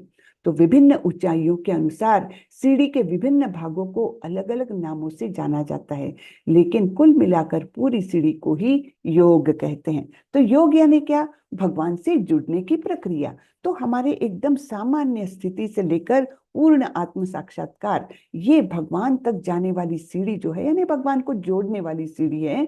तो ये कहाँ पर है, इसके अलग अलग स्टेजेस में है, अलग अलग योग पद्धतियां। जैसे सबसे निचले स्तर पर होगा सकाम कर्म, फिर निष्काम कर्म योग, यानी ये कर्म योग होगा ज्ञान युक्त कर्म, और फिर आगे जाकर के ज्ञान योग, फिर अष्टांग योग जो ध्यान योग भी कहा जाता है, उसका नाम ध्यान योग भी है या अष्टांग योग भी कहा जाता है। और उसके ऊपर सबसे ऊपर आता है भक्ति योग। तो अगर हमको भगवान से जुड़ना है, हाँ, तो भक्ति योग को कोई पर्याय है ही नहीं। हाँ, चाहे आप कोई भी सीढ़ी से चालू करिए, भक्ति योग को कोई पर्याय नहीं है भगवान से अगर जुड़ना है ना। भक्त्या माम अभिजानाति यावान यश्चास्मि तत्वतः ततो मा तत्वतो ज्ञात्वा विशते तदनंतरम, है ना। तो भगवान बोलते हैं केवल भक्त ही भक्ति के माध्यम से मुझे यथा रूप में जान सकता है। तो भक्ति को कोई पर्याय नहीं अगर हम पूर्ण आत्म साक्षात्कार तक उठना चाहते हैं तो। और ये विविध सीढ़ियां हैं। तो प्रभुपाद जी एक जगह पर बोलते हैं, या तो आप सीढ़ी से चढ़ते जाओ, उसमें बहुत समय लगेगा, एक जीवन तो बिल्कुल निश्चित रूप से पूरा नहीं पड़ेगा, या फिर दूसरा मार्ग है कि आप लिफ्ट ले लो, सीधे भक्ति योग में ही जुड़ो, है ना। तो भक्ति योग तो कैसा है, सुसुखम कर्तुम अव्ययम, है ना, अत्यंत सुखपूर्वक ये संपन्न किया जा सकता है। तो ऐसा ये भक्ति योग हम डायरेक्टली भी अपना सकते हैं। ऐसा नहीं कि हर एक को ये कर्म योग, ज्ञान योग, अष्टांग योग, ये सब सीढ़ियां जाने की, सब पार करने की हर एक को आवश्यकता नहीं। सीधे लिफ्ट से आप भक्ति योग ले लीजिए और सीधे आप भगवत भक्ति करके भगवान से जुड़िए, ये भी हो सकता है। अब जब व्यक्ति भक्ति योग करता है तो वो अपने आप ही कर्म योगी भी हो गया, वो अपने आप ही ज्ञान योगी भी हो गया, अष्टांग योगी भी हो गया, और वो उच्चतम स्थिति में भक्ति योगी है ना। तो इसलिए प्रभुपाद जी हमेशा, या इवन पूर्णतः इसमें भगवत गीता में भक्ति योग को ही सर्वश्रेष्ठ माना गया है ना। जो सबसे बुद्धिमान व्यक्ति होता है वही भक्ति योग को अपनाता है। लोग अलग अलग योग अपनाते हैं और उसी को सर्वश्रेष्ठ कहते हैं। ज्यादातर समाज में अगर किसी को भी भगवत गीता के बारे में आपको कुछ पता है क्या पूछेंगे ना आप, तो बोलेंगे हाँ हाँ हमको पता है, भगवान ने बोला है कर्म करो, अपना कर्म करो। बस मैंने मतलब इतनी संकुचित नॉलेज है आज के समाज में। हम देखते हैं भगवत गीता जानते हैं, कर्म योग बोला है भगवान ने, अपना कर्म निष्ठा से करो, बस वही है। लेकिन वैसा नहीं, कर्म योग तो पहली सीढ़ी है, बिल्कुल लोएस्ट सीढ़ी है, उसके ऊपर तो बहुत सारी सीढ़ियां हैं, है ना। लेकिन भक्ति योग जो है, जो हम अपना रहे हैं कृष्ण भावनामृत के माध्यम से, इसको सबसे बुद्धिमान लोग अपनाते हैं, ऐसे बोला गया है ना। जो कृष्ण भक्त से ही बड़ा चतुर, ऐसे चैतन्य चरितामृत में भी आया हुआ है। तो योग प्रणालियों के बीच में संबंध क्या है, तो कर्म कांड से कर्म योग तक हमने देखा था तीसरे अध्याय में, किस प्रकार हम कर्म कांड करते करते जब हम वो नियत कर्तव्य करते हैं, लेकिन फिर धीरे धीरे वो समर्पण वृत्ति से, यज्ञ के वृत्ति से करते जाते हैं, और इस प्रकार धीरे धीरे हम सकाम कर्म को कर्म योग में बदलते हैं। ठीक है, वो देखा था हमने। फिर कर्म योग से ज्ञान योग को देखा था कि ज्ञान से युक्त होकर के जब हम कर्म करने लगते हैं तो कर्म के लिए जो आसक्ति है वो धीरे धीरे हटते जाती है और ज्ञान योग में हम स्थिर हो जाते हैं। फिर ज्ञान योग से ध्यान योग, उसकी प्रक्रिया के भी बारे में बताने वाले हैं भगवान, इसी अध्याय के अंतिम चरण में बताएंगे।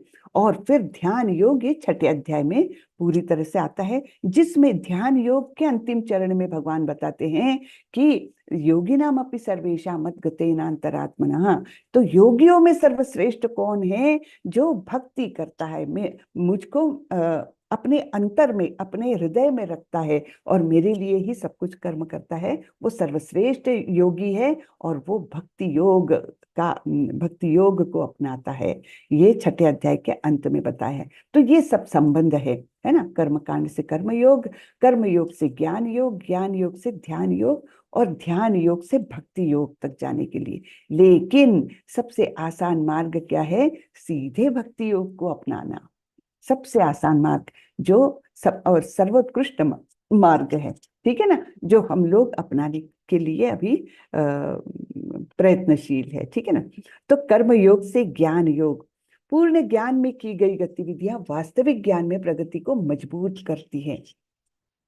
तो जैसे जैसे हम अपनी क्रियाएं पूर्ण ज्ञान में करते जाएंगे तो वैसे वैसे और अधिक हमारा ज्ञान मजबूत होते जाएगा, है ना। ज्ञान में हमारी प्रगति, यानी क्या कि साधना ही हमारे साध्य को मजबूत करते जा रही है ना। तो साधना को हम जैसे जैसे मजबूत करेंगे, हमारा जो साध्य है वो अपने आप मजबूत होते जाएगा, ज्यादा ज्यादा प्रकट होते जाएगा। जब ज्ञान और त्याग में कर्मयोग में वृद्धि, कर्मयोग की वृद्धि होती है तो उस अवस्था को ज्ञान योग कहा जाता है। ज्ञान और त्याग में कर्मयोग। तो कर्म करना है लेकिन ज्ञान से युक्त होकर। ज्ञान क्या? परमेश्वर का और हमारा संबंध, और ये सब कुछ जो भगवान ने बनाई हुई सृष्टि है, भगवान का स्वामित्व है उस पर, हमारा कुछ भी नहीं है, है ना। तो इसलिए उस प्रकार से त्याग को करके, त्याग यानी मुमुक्षु भी नहीं, परित्यागो वो नहीं, फाल्गु वैराग्य नहीं, युक्त वैराग्य यानी योग्य उसकी समझ करके, समझ उसका ज्ञान होना चाहिए। ऐसा जब कर्म योग करते हैं हम, तब वो ज्ञान योग में परिणित हो जाता है, यानी कर्म योग बन जाता है ज्ञान योग। ठीक है। फिर ज्ञान योग की प्रक्रिया। ज्ञान योग का अर्थ है उच्च ज्ञान के अटकलों द्वारा सर्वोच्च के साथ संपर्क में रहना, यह भेद करना कि आत्मा क्या है और पदार्थ क्या है। तो अभी आजकल होता क्या है, हम लोग जो है ये गैजेट्स के प्रति इतने ज्यादा आकृष्ट होते हैं। आप लोग देखते होंगे बच्चे लोग कितने वो मोबाइल से इतने आसक्त रहते हैं कि बाप रे, अगर मोबाइल टूट गया या खराब हो गया तो वो एकदम बेचैन हो जाते हैं। तो होता क्या है, हम लोगों ने तो चीजें यूज करना चाहिए, और जो जीव है या लोग है उनसे प्रेम करना चाहिए, ये सर्वसाधारण रूल है। लेकिन आजकल के भौतिक जगत में हुआ क्या है कि हम we use people and love our things, ऐसा उल्टा हो गया है। यानी प्रेम और वापरना, इस्तेमाल करना, इन दोनों का स्थान ही उल्टा पालट हो गया है ना। लोगों को प्रेम करना चाहिए और चीजों को इस्तेमाल करना चाहिए, अभी उल्टा हो गया है, लोगों को इस्तेमाल करते हैं और चीजों से प्रेम करने लग गए हैं। तो ये यानी ये भेद करना कि आत्मा क्या है और पदार्थ क्या है, ये तो बहुत दूर की बात, हम साधारण जीवन में भी हमारा ये भेद करना ये गलत होने लग गया है ना। तो इसलिए ये सब कुछ हमको दुख में डालते हैं। इसलिए ये कलयुग में सब वातावरण जो है एकदम कलुषित हो रहा है, लोगों को बहुत जल्दी क्रोध आ जाता है, क्रोध की सीमाएं नहीं रहती, क्या भला है क्या बुरा है उसका भेद लोग कर नहीं पा रहे हैं, है ना। ये क्यों हो रहा है? क्योंकि हम पदार्थ और आत्मा का ही भेद नहीं मान रहे हैं। तो इसलिए ज्ञान योग का अर्थ है उच्च ज्ञान की अटकलों द्वारा सर्वोच्च के साथ संपर्क में रहना। तो भगवान क्या है, भगवान ने क्यों निर्मित की है इस भौतिक जगत की, हम क्यों इस भौतिक जगत में अटके हैं, ये सब जानना। और पदार्थ से प्रेम नहीं करना, हाँ, किससे प्रेम करना है? कृष्ण से प्रेम करना है, आत्मा को परमात्मा के साथ जोड़ना है। ये सब हमने समझना चाहिए, ये ज्ञान योग की प्रक्रिया है। ठीक है। तो हम थोड़े से श्लोक अभी देखते हैं। ज्ञानेन तु तदज्ञानम येषां नाशितमात्मनः तेषाम् आदित्यवत् ज्ञानम प्रकाशयति तत्परम। किंतु जब कोई उस ज्ञान से प्रबुद्ध होता है जिससे अविद्या का विनाश होता है, तो उसके ज्ञान से सब कुछ उसी तरह प्रकट हो जाता है जैसे दिन में सूर्य से सारी वस्तुएं प्रकाशित होती है। तो ये दिव्य चक्षु कौन देता है? दिव्य चक्षु देते हैं हमारे गुरु, है ना। दिव्य चक्षु से ही हमारा ये ज्ञान प्रकट होता है, ये अज्ञान का अंधकार मिट जाता है। तो इस प्रकार से इसके बारे में हमने थोड़ी चर्चा की थी। और ये भी एक महत्वपूर्ण मुद्दा है कि मनुष्य को जीव, ईश्वर और जीव के अंतर को समझना होगा, और ये भी समझना होगा कि सारी आत्माएं जो है वे व्यष्टि आत्माएं हैं और भगवान भी व्यष्टि है। यानी क्या? इंडिविजुअल, है ना। सब कुछ इंडिविजुअल है। नत्वे वाहम जातु नासम नत्वम नेमे जनाधिपाः, ये दूसरे अध्याय में ही भगवान ने बता दिया था कि अर्जुन ऐसा कभी भी समय नहीं था कि जब ये तुम नहीं थे, मैं नहीं था और ये राजा लोग नहीं थे, ऐसा कभी भी समय नहीं आया था, ना कभी आएगा। यानी क्या कि हर कोई इंडिविजुअल व्यष्टि आत्मा है। तो ये भी एक ज्ञान की बहुत बड़ी बात है जो हमने समझना चाहिए, तब ये प्रक्रिया हमारी सुदृढ़ होती जाती है, ज्ञान की प्रक्रिया। ठीक है ना। तो यहाँ पर ये बताया है कि प्रत्येक जीव व्यष्टि है और भगवान भी व्यष्टि है। तो आध्यात्मिक जीवन में व्यष्टि की पहचान ही वास्तविक ज्ञान है, ये इसका अंतिम वाक्य है। तो ये भी एक महत्वपूर्ण वाक्य है। क्या? आध्यात्मिक जीवन में जो कुछ है व्यष्टि की पहचान। हाँ, हम भी व्यष्टि आत्माएं हैं और भगवान भी इंडिपेंडेंट है। ये नहीं कि हम भगवान में मर्ज हो जाते हैं वगैरह, जो मायावादी लोगों का सिद्धांत होता है कि हम मर्ज हो जाते हैं, उसमें विलीन हो जाते हैं भगवान में, वो पॉसिबल नहीं है, क्योंकि भगवान हमेशा भगवान रहते हैं। उनका आइडेंटिटी, उनकी पहचान अलग ही रहेगी, उनकी और हमारी, हम हर एक आत्मा अलग अलग ही रहेंगी, कोई किसी में मर्ज नहीं हो सकता। ठीक है ना। तद्बुद्धयस्तदात्मानं स्तन्निष्ठास्तत्परायणः गच्छन्त पुनरावृत्तिर्ज्ञाननिर्धूतकल्मषः। जब मनुष्य की बुद्धि, मन, श्रद्धा तथा शरण सब कुछ भगवान में स्थिर हो जाते हैं, तभी वह पूर्ण ज्ञान द्वारा समस्त कल्मष से शुद्ध होता है और मुक्ति के पथ पर अग्रसर होता है। तो ये सब ज्ञान जो है, ये ज्ञान लेकर जब हम अपने कर्म करते हैं, तब वो क्या हो जाता है? ज्ञान युक्त कर्म, अर्थात कृष्ण भावना भावित कर्म, जिसको अकर्म भी कहा गया है ना। तो ये सारा ज्ञान किस लिए है? कि हमारे कर्म से, कर्म विकर्म जो कुछ है, उससे कोई भी कर्म बंधन न उत्पन्न हो और हम मुक्ति के पथ पर आगे बढ़े, इसलिए अकर्म अर्थात कृष्ण भावना भावित कर्म। तो वो जब ज्ञान युक्त कर्म होगा, तब वो कृष्ण भावना भावित होने लग जाएगा।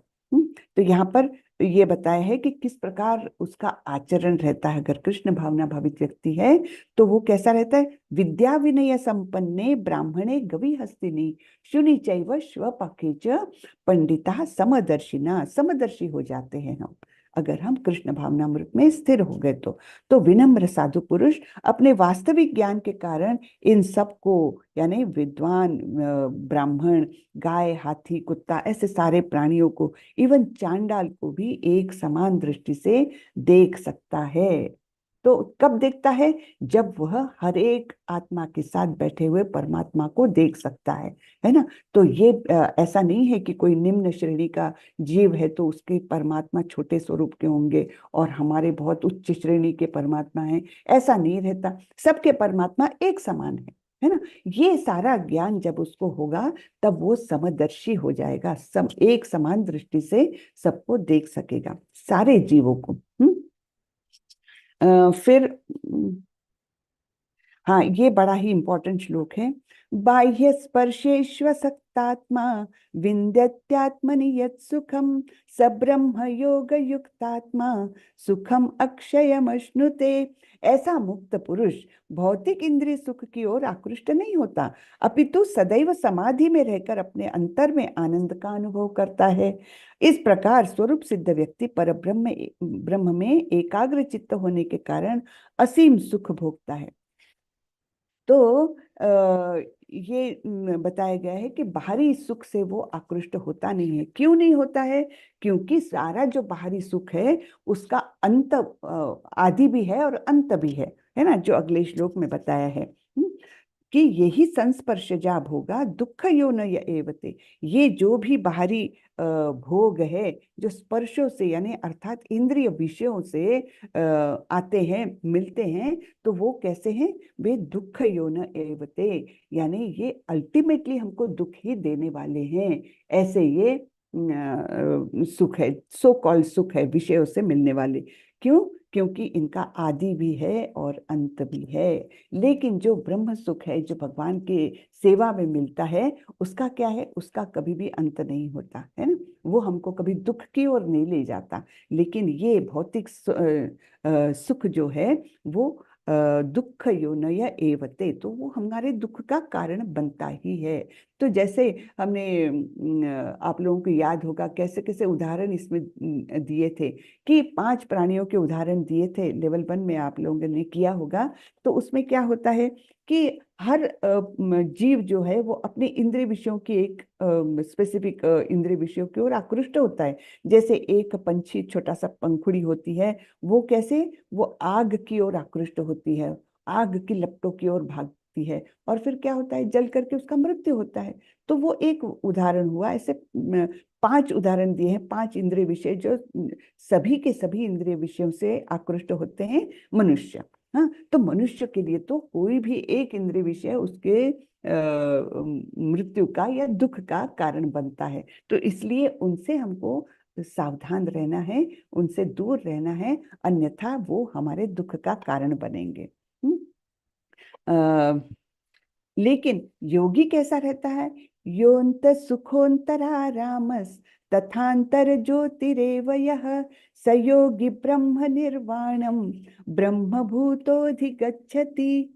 जो अंतःकरण में सुख का अनुभव करता है, बाहर से सुख की आवश्यकता नहीं है उसको, अंतःकरण में सुख का अनुभव करता है, जो कर्मठ है और अंतःकरण में ही रमण करता है, तथा जिसका लक्ष्य अंतर्मुखी होता है, वह सचमुच पूर्ण योगी है। वह परब्रह्म में मुक्ति पाता है और अंततो गत्वा ब्रह्म को प्राप्त होता है। यानी क्या, हमने देखा था परम दृष्ट्वा निवर्तते, जिसको हायर टेस्ट मिल गया है तो वो इस बाहरी जगत में आकृष्ट नहीं होगा, वो अपने अंदर ही सुख को प्राप्त कर सकता है ना। परम दृष्ट्वा निवर्तते, ये हमने एक दूसरे अध्याय में श्लोक में पढ़ा था ना।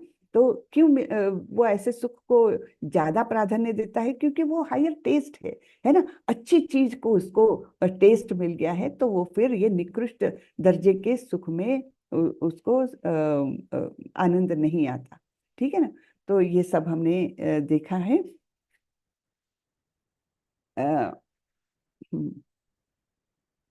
ठीक है, तो अभी यहाँ पर फिर से मुड़ते हैं हम पीपीटी की ओर।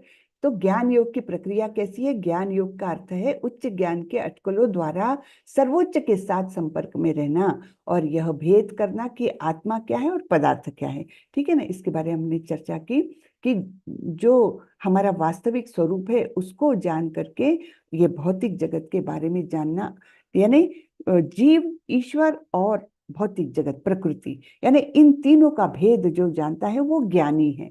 हाँ, ये 13वें अध्याय में भी भगवान बताने वाले हैं कि जो ईश्वर, जीव और परमात्मा, इन तीनों का भेद जानता है, उनका आपसी संबंध जानता है, वो ज्ञानी है। तो बाकी सब कुछ अज्ञान है। जब जोड़ने की प्रक्रिया मुख्य रूप से अनुभवजन्य होती है, अनुभवजन्य यानी जिसको एक्सपीरियंस किया हुआ है, तो इसे ज्ञान योग कहा जाता है।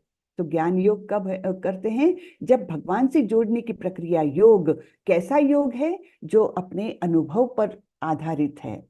अनुभव कहाँ से मिलेगा हमको? इस भौतिक जगत से ही मिलेगा, है ना। इस अज्ञान से बाहर आने की प्रक्रिया जब हम ज्ञान यानी ज्ञान की ओर जाने की प्रक्रिया जब चालू करेंगे, उन अनुभवों से ही हम सीखेंगे और वही हमको, यही ज्ञान योग है ना। ये अज्ञान से बाहर आने के अर्थात सूर्य की तरफ जाने की, तमसो मां ज्योतिर्गमय बोलते हैं ना, कि तमस से लेकर, अंधेरे से लेकर के सूर्य की ओर अर्थात प्रकाश की ओर जाने की जो क्रिया है वही ज्ञान योग है। तो अनुभवजन्य होती है, अनुभव से आती है। तो ये हम आने वाले हैं। ठीक है, ज्ञान योग से ध्यान योग। अब ये 2 श्लोक जो है अंतिम कहा, कौन से? स्पर्शान् कृत्वा बहिर्बाह्याश्चक्षुश्चैवान्तरे भ्रुवोः प्राणापानौ समौ कृत्वा नासाभ्यन्तरचारिणौ यतेन्द्रियमनोबुद्धिर्मुनिर्मोक्षपरायणः विगतेच्छाभयक्रोधो यः सदा मुक्त एव स। तो ये सारी प्रक्रिया कैसी है? ये ध्यान योग की प्रक्रिया बताई है, जो हम अगले अध्याय में करने वाली है। उसका एक केवल इंट्रोडक्शन यहाँ पर भगवान दे रहे हैं। तो समस्त इंद्रिय विषयों को बाहर करके, दृष्टि को भवों के मध्य में केंद्रित करके, प्राण तथा अपान वायु को नथुनों के भीतर रोककर और इस तरह मन इंद्रियों तथा बुद्धि को वश में करके जो मोक्ष को लक्ष्य बनाता है वह योगी इच्छा भय तथा क्रोध से रहित हो जाता है। जो निरंतर इस अवस्था में रहता है वह अवश्य ही मुक्त है। तो ये ज्ञान योग के बाद ज्ञान योग से ध्यान योग की प्रक्रिया बताई है यहाँ पर। जब विभिन्न शारीरिक प्रक्रियाओं द्वारा परमात्मा पर ध्यान में ज्ञान योग बढ़ता है और मन उस पर होता है तो इसे अष्टांग योग कहा जाता है। ठीक है ना। तो ये सब कुछ लिंक्ड है। भगवान यहाँ पर पीपीटी में बड़े सुंदरता से बताया है, कर्म कांड से लेकर कर्म योग से ज्ञान योग से अष्टांग योग। यहाँ पर हम अष्टांग योग पर आ गए, यानी ज्ञान से युक्त है वो, और फिर कर क्या रहा है, अपना पूरा मन को एकाग्र करके वो भगवान का ध्यान कर रहा है, तब वो अष्टांग योग कहा जाता है। तो ये सब भक्ति योग की सीढ़ी है, कर्म योग, ज्ञान योग, ध्यान योग और फिर अल्टीमेटली भक्ति योग। तो कर्म योग वगैरह ये तो लोअर इसमें है, तो ये केवल हमको ब्रह्म के स्तर तक ले जाते हैं। ध्यान योग केवल परमात्मा स्तर तक ले जाएगा, लेकिन भक्ति योग हमको भगवान के पास ले जाएगा। ये टॉप मोस्ट सीढ़ी है। ठीक है ना। तो ये बताए हैं। योग प्रणाली, वस्तुतः भक्ति योग ही परम लक्ष्य है, परंतु भक्ति योग का सूक्ष्मता से विश्लेषण करने के लिए इन अन्य योगों को समझना होगा। तो क्यों हम भगवत गीता में इतने सारे योग क्यों दिए हैं? अल्टीमेटली बार बार तो भगवान बोलते हैं भक्ति ही सर्वश्रेष्ठ है, फिर क्यों इतने सारे दिए हैं? क्योंकि भक्ति करने के लिए भी ये हमारे लिए बेस तैयार करते हैं। तो भक्ति योग ही परम लक्ष्य है, लेकिन उसका सूक्ष्मता से विश्लेषण करने के लिए, उसको ठीक से समझने के लिए कि क्यों हम ये सब कुछ कर रहे हैं, उसके लिए इन सब योगों को हमको समझना होगा कम से कम, है ना। तो इसलिए ये दिया है। अब अंतिमतः आता है ये शांति सूत्र। भोक्तारम यज्ञ तपसाम सर्वलोक महेश्वरम सुहृदम सर्वभूतानाम ज्ञात्वा माम शांति मृच्छति। तो शांति का फॉर्मूला दे रहे हैं भगवान यहाँ पर। क्या बोलते हैं? मुझे समस्त यज्ञों तथा तपस्याओं का परम भोक्ता, समस्त लोकों तथा देवताओं का परमेश्वर एवं समस्त जीवों का उपकारी एवं हितैषी जानकर मेरे भावनामृत से पूर्ण पुरुष भौतिक दुखों से शांति लाभ करता है। तो 3 चीजें बताई है ना। भोक्तारम यज्ञ तपसाम, सब कुछ जो है यज्ञ तप, इनके असली भोक्ता कौन है? हम नहीं है, परम भोक्ता वो है। हम तो छोटे से भोक्ता है, हम अपने आप को समझते हैं मैं इसका भोग कर रहा हूं, लेकिन वास्तविक तो परम भोक्ता है भगवान स्वयं। हाँ, फिर समस्त लोकों तथा देवताओं के परमेश्वर, परम ईश्वर। ईश्वर यानी क्या? कंट्रोलर, हाँ, नियंत्रक। तो नियंत्रक तो वैसे छोटे मोटे नियंत्रक तो हर कोई है ना। आप भी अपने घर के नियंत्रक होंगे, कोई ऑफिस में नियंत्रक होगा, है ना, कोई देश का भी नियंत्रक होता है। तो इस प्रकार से नियंत्रक तो छोटे बहुत सारे हैं। देवता लोग भी अपने अपने काम के नियंत्रक होते हैं, लेकिन परम नियंत्रक कौन है? परम ईश्वर कौन है? परमेश्वर केवल भगवान कृष्ण। तो सभी लोगों के और देवताओं के भी परमेश्वर यानी उनके सुप्रीम नियंत्रक, परम नियंत्रक जो है वो भगवान ही है। और समस्त जीवों का उपकारी एवं हितैषी जानकर सभी जीवों के उपकारी और हितैषी मित्र है, सुहृद मित्र है। कौन है? भगवान है। तो ऐसे जानकर जो मेरे भावनामृत से पूर्ण पुरुष भौतिक दुखों से शांति लाभ करता है। मेरे भावनामृत से पूर्ण पुरुष भौतिक दुखों से शांति लाभ करता है। तो ये शांति का फॉर्मूला हमको मिल गया है, बस इसको अपनाना है। अब आप सोचेंगे कैसे अपनाएं? तो छोटी मोटी चीजों में, जैसे हम पूर्णतः अगर भगवान पर निर्भर है, हाँ, तो हम पर समस्याएं आती है। अगर हम जैसे एक कोई व्यक्ति आपको बहुत परेशान कर रहा है, बार बार कोई तकलीफ दे रहा है, बार बार फोन कर रहा है, या बार बार कुछ भी तरीके से तकलीफ देने को देख रहा है, और उस शहर का पुलिस कमिश्नर जो है, जो सर्वोच्च अधिकारी है वहां का, वो आपका एकदम परम मित्र है, तो आपको इसमें ऐसे छोटी मोटी तकलीफों में टेंशन नहीं आएगा, क्योंकि है ना, मेरा मित्र है, सुहृद मित्र है वो तो ऐसे मुझे तकलीफों से निकाल लेगा। ऐसे ही हर दुख के समय हम अगर सोचे कि अरे दुख में मुझे टेंशन क्यों लेना है, वो है ना मेरा सुहृद मित्र है, और वो मेरा हितैषी है, परम हितैषी मित्र है, तो वो मेरे सब संकटों से मुझे अवश्य रक्षिबे कृष्ण, है ना। तो ये जब हम मन में ठान लेते हैं कि वो मेरे सुहृद मित्र है, तब हमको कोई दुख से परेशानी नहीं होती, है ना। मायावी ऊर्जा के चंगुल में बंधी सभी बद्ध आत्माएं भौतिक संसार में शांति प्राप्त करने के लिए उत्सुक है। बराबर है ना, हर कोई मन में शांति चाहता है, लेकिन वे शांति के सूत्र को नहीं जानते, जिसे भगवत गीता के इस भाग में समझाया गया है। अब जैसे शांति के लिए जब वर्ल्ड वॉर 2 हुआ था, उसके बाद ये यूनाइटेड नेशंस की स्थापना हुई थी। क्यों हुई थी? कि दुनिया भर में जो इतना बड़ा संहार हुआ दूसरे वर्ल्ड वॉर में, है ना, तो ऐसा युद्ध न हो, इसके लिए शांति बनाए रखने के लिए, संपूर्ण दुनिया में शांति बनाए रखने के लिए यूनाइटेड नेशंस की स्थापना हुई थी। बराबर है ना। लेकिन क्या यूनाइटेड नेशंस सफल हो पाया? प्रभुपाद इसके बारे में हमेशा मेंशन करते हैं कि यूनाइटेड नेशंस की स्थापना तो हुई थी शांति के लिए, लेकिन क्या शांति आ पाई दुनिया में? बिल्कुल नहीं। यूनाइटेड नेशंस की स्थापना के बाद भी कितने युद्ध हुए, कितने सारे देश टुकड़ों में बटे, है ना, सब कुछ हुआ। अपने भारत देश में ही कितना सारा क्या क्या नहीं हुआ है। पाकिस्तान बना, बांग्लादेश बना, और हमेशा अलग अलग तरीके से तकलीफें होती रहती, इतने युद्ध होते रहते हैं। तो फिर यूनाइटेड नेशंस क्यों नहीं शांति ला पाया? तो इसका कारण भी प्रभुपाद जी बताते हैं। क्या बोलते हैं? जब तक सभी लोग कृष्ण भावनामृत में नहीं आएंगे, ये नहीं समझेंगे कि वही हमारे परम पिता है और उन्हीं ने इस सृष्टि का सृजन किया है, हम इसके ओनर नहीं हैं, ये जब तक लोगों की समझ में नहीं आएगा, तब तक शांति आ नहीं सकती। चाहे आप यूनाइटेड नेशन स्थापन करो, चाहे आप कुछ भी कर लो, लेकिन अगर शांति लानी है तो कृष्ण भावनामृत का प्रसार होना ही एकमात्र उसका सॉल्यूशन है। जैसे हम देखते हैं इस्कॉन में सभी देशों के लोग आते हैं, सब देशों के, इवन पाकिस्तान के आते हैं, मुस्लिम्स है, क्रिश्चियंस है, कौन से नहीं है, सभी लोग हैं। लेकिन जैसे ही वो कृष्ण भावनामृत में आते हैं तो ये सारा भेद अपने आप ही निकल जाता है कि ये इस देश का है ना। अभी अभी थोड़े दिन पहले ही रशिया और यूक्रेन दोनों देशों के वो साथ में ही आए थे, दोनों देशों से भक्त आए थे। अब वहां तो उनका युद्ध चल रहा है, लेकिन उनके भक्त यहाँ पर हरे कृष्णा साथ साथ में बोल रहे हैं। फिर ये क्यों होता है? क्योंकि भक्तों ने समझ लिया है कि कृष्ण ही सर्वोपरि है, कृष्ण के ही हम सब संतानें हैं, सब कुछ कृष्ण का ही दिया हुआ है। उनकी भक्ति के सिवाय इस संसार से उद्धार का कोई दूसरा मार्ग नहीं है। ये जब समझ गए हैं तब उनमें एकता आ जाती है, कोई भेदभाव नहीं रहता।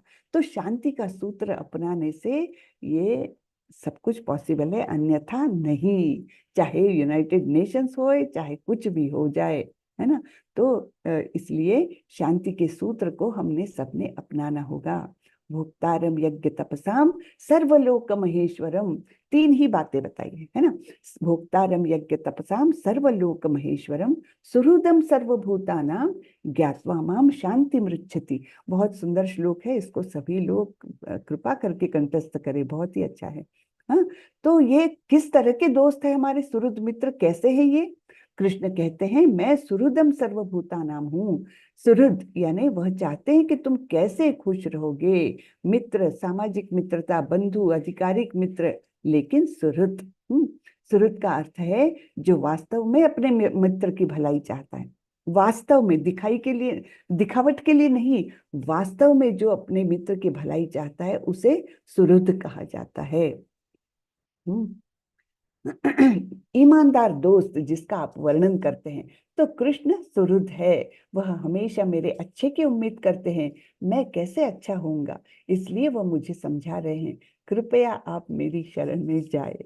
यानी भक्ति करे, तो जैसे ही भक्ति करेंगे तो हमारे सारे मन के संशय दूर हो जाएंगे, मन की उलझने दूर हो जाएगी, मन में शांति आ जाएगी, है ना।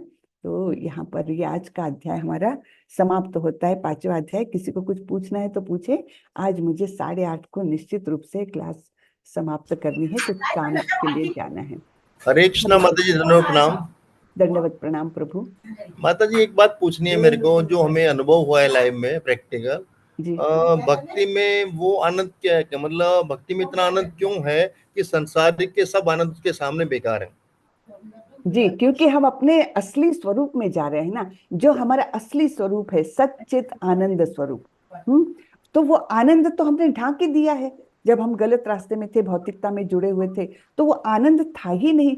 तो हमने, जैसे सूरज के सामने बादल थे, जब तक बादल हटेंगे नहीं तब तक पूरा प्रकाश कैसे आएगा? वैसे ही जब तक ये भौतिकता का आवरण हमारे अंतःकरण से, आत्मा के ऊपर से छटेगा नहीं, तब तक वो आनंद आएगा कैसे बाहर, है ना? तो जैसे जैसे हम भक्ति में जाते हैं तो हमारे ये काम, क्रोध, लोभ, मोह, मद, मत्सर के आवरण उस पर से हटते जाते हैं और वो आनंद का प्रकाश हमको मिलता है ना? तो हम अपने असली स्वरूप से जुड़ रहे हैं, इसलिए आनंद पा रहे हैं। बेसिकली अपने असली स्वरूप में जा रहे हैं।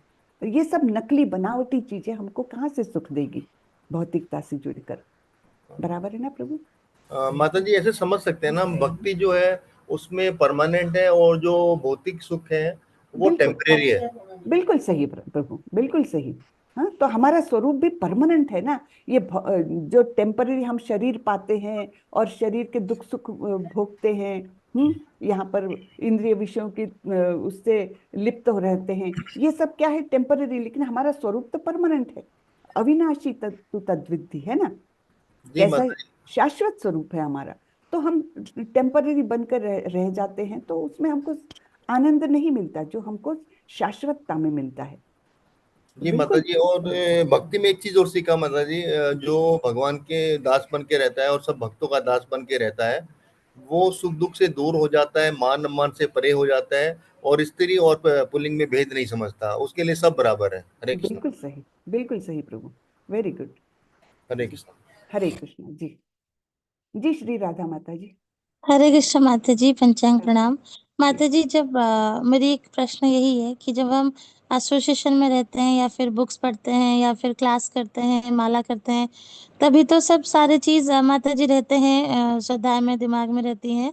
पर माता जी, कर्म से अनासक्त कैसे रहें प्रैक्टिकली? जब कुछ करते हैं तो कभी कभार ऐसे ध्यान में आ ही जाता है बहुत सारी चीजें, तो वो उससे अनासक्त कैसे रहें माता जी?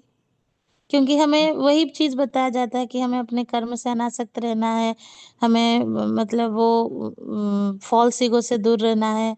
तो कभी कभार, हमेशा नहीं पर कभी कभार वो आ ही जाता है, जी तो उससे कैसे दूर रहे माता जी? जी माता जी, इसका मेन कारण यह है कि हम कितनी कितनी योनियों से प्रवास करते आ रहे हो, तो हम देहात्म बुद्धि से जुड़े ही हुए हैं, है ना? हम अपने आप को देह मानकर ही इतनी योनियों में प्रवास करते आ रहे हैं। अभी जाकर के हमको ये कृष्ण भावनामृत का एक स्पर्श मिला है ना? बहुत भाग्य से। तो वो जो इतनी योनियों से जो आत्मा पर संस्कार है कि मैं यानी मैं देह हूँ, ये जो संस्कार है ये निकलने के लिए टाइम लगेगा माता जी, ये एकदम से नहीं जाएगा।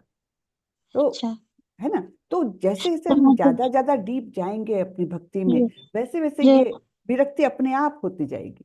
जी, जैसे आज आपने बोला कि हम जी जी, एक उदाहरण जस्ट देना चाहती हूँ। जैसे हम खाना खाते हैं तो हमारा पोषण भी होता है, हमारी भूख मिटने लगती है और हमें तृप्ति मिलती है, 3 काम होते हैं।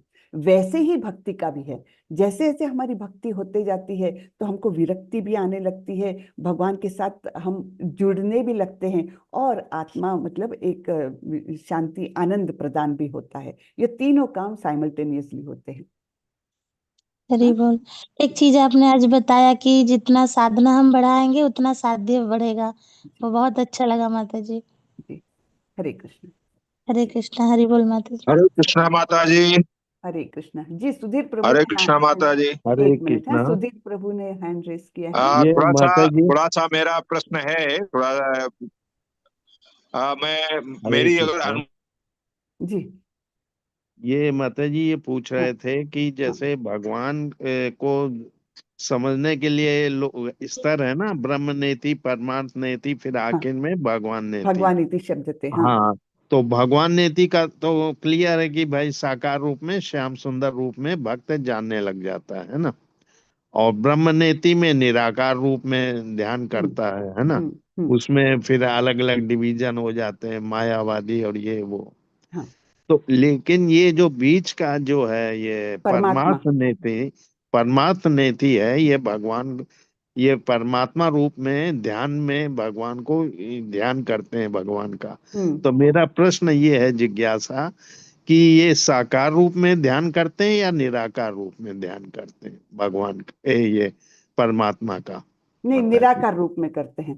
परमात्मा स्वरूप जो सर्वव्यापी स्वरूप है ना, हाँ, तो हर एक के अंतःकरण में है, वो निराकार रूप में ध्यान करते हैं वो, हाँ, अपने अंतःकरण में, कोई साकार रूप में नहीं करते वो। नहीं तो वो जब हृदय में भगवान है तो वो तो चतुर्भुज रूप में तो है, तो वो तो है साकार हुए। हाँ, है तो साकार। लेकिन ये लोग जो ध्यान करने वाले लोग हैं वो कैसे करते हैं, एक बिंदु, प्रकाशमान बिंदु को कल्पना करके वैसे करते हैं ध्यान, ध्यान योगी। नहीं, लेकिन वो तो परमात्मा, सबसे पहले ब्रह्म नेति वाले हुए ना। ब्रह्मेति परमात्मेति भगवानिति शब्द हाँ, थे। तो तो वो बिंदु के निराकार रूप में ब्रह्म, तो तो निराकार ब्रह्म वाले भी तेज का वो करते हैं, और जो परमात्मा वाले हैं वो भी ध्यान योगी भी एक बिंदु पर ध्यान केंद्रित करते हैं। मुझे मतलब चतुर्भुज रूप में तो नहीं, वो साकार रूप हो गया, वो तो भक्त लोग ही करते हैं। भक्त लोग अनेक रूपों में करते हैं ना भगवान की पूजा, केवल श्याम सुंदर ही नहीं, चतुर्भुज रूप में भी करते हैं। कोई नरसिम्हा अवतार की भी करते, कोई वामन अवतार की भी करते हैं, वो भी सब साकार रूप में। राम की करते हैं, तो वो सब साकार रूप में आ जाता है। हरे तो कृष्णा ये माता जी। जी, हरे कृष्णा। हाँ, एक बड़े दिन के बाद बड़े एक अवसर में ले रहा हूँ, क्षमा करिएगा, एक बड़ा गूढ़ मेरा प्रश्न है जी, इसी से संबंधित। हम जब कहते हैं कि विभु आत्मा है, भगवान भी विभु हैं और हम भी विभु हैं, हम अणु हैं, हम विभु नहीं है। सॉरी अणु हाँ, हैं जो हाँ, मैं द्वैत और अद्वैत पर जा रहा हूं, मैं उस पर बात समझना चाहता हूं कि जब सृष्टि विलय हो जाती है तो केवल एक भगवान ही दिखाई देते हैं, तो जो अणु या आत्मा या जो आप विभु और ये हैं, उनमें से और लोग कहाँ चले जाते हैं? वो किस रूप में कहीं दिखाई तो देते हैं अगर उनका अस्तित्व है। जैसे कहते हैं ना कि ये समाप्त नहीं होता है, ये जो है दोनों रहते हैं, लेकिन जब प्रलय हो जाती है तो प्रलय में एक शास्त्र मत में आया है कि मार्कंडे जी ही केवल तैरते रहते हैं, भगवान उनको सहारा देते हैं, क्योंकि भगवान को की तरफ से वरदान था कि आप नहीं, सृष्टि के प्रलय में भी आप रहोगे, इसके अलावा सारे के सारे विलय हो जाएंगे, विलुप्त हो जाएंगे। तो ये केवल सृष्टि जो आती उसमें केवल एक ही ब्रह्म, परम ब्रह्म भगवान कृष्ण ही यहाँ अक्षय वट पर, जो कि प्रयागराज में है, उसके पत्ते पर वो अंगूठे को चाटते हुए विराजमान रहते हैं। जी, तो और ऐसे बाकी कहाँ विलुप्त हो जाते हैं? जी, ये जो महाविष्णु है, कारणोदकशायी विष्णु है ना, पहला पुरुषावतार, तो सृष्टि का निर्माण कैसा होता है, ब्रह्मांडों का निर्माण होता है उनके श्वासों से और उनके शरीर के रंध्रों से जो हवा निकलती है उससे ब्रह्मांडों की निर्मित होती है।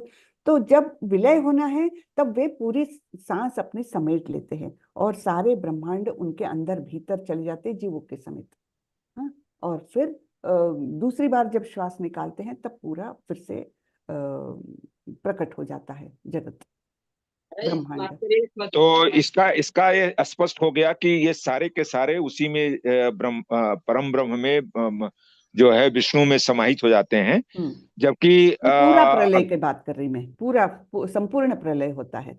फिर हाँ, जो, हाँ, कभी कभी छोटा प्रलय जब होता है, जब ब्रह्मा जी का दिन होता है और रात होती है, रात के समय पूरा प्रलय होकर के सारा ब्रह्मा जी की सृष्टि पूरी ब्रह्मा जी में चली जाती है। यानी ये एक ब्रह्मांड के अंदर की बात बता रही हूँ। तब ये सब होता है कि आपने जो बताया कि मार्कंडेय ऋषि और वो जो है ना, तो वो छोटे प्रलय के समय, महाप्रलय के समय तो सब कुछ महाविष्णु में चले जाता है, ऐसा मैंने पढ़ा है प्रभु।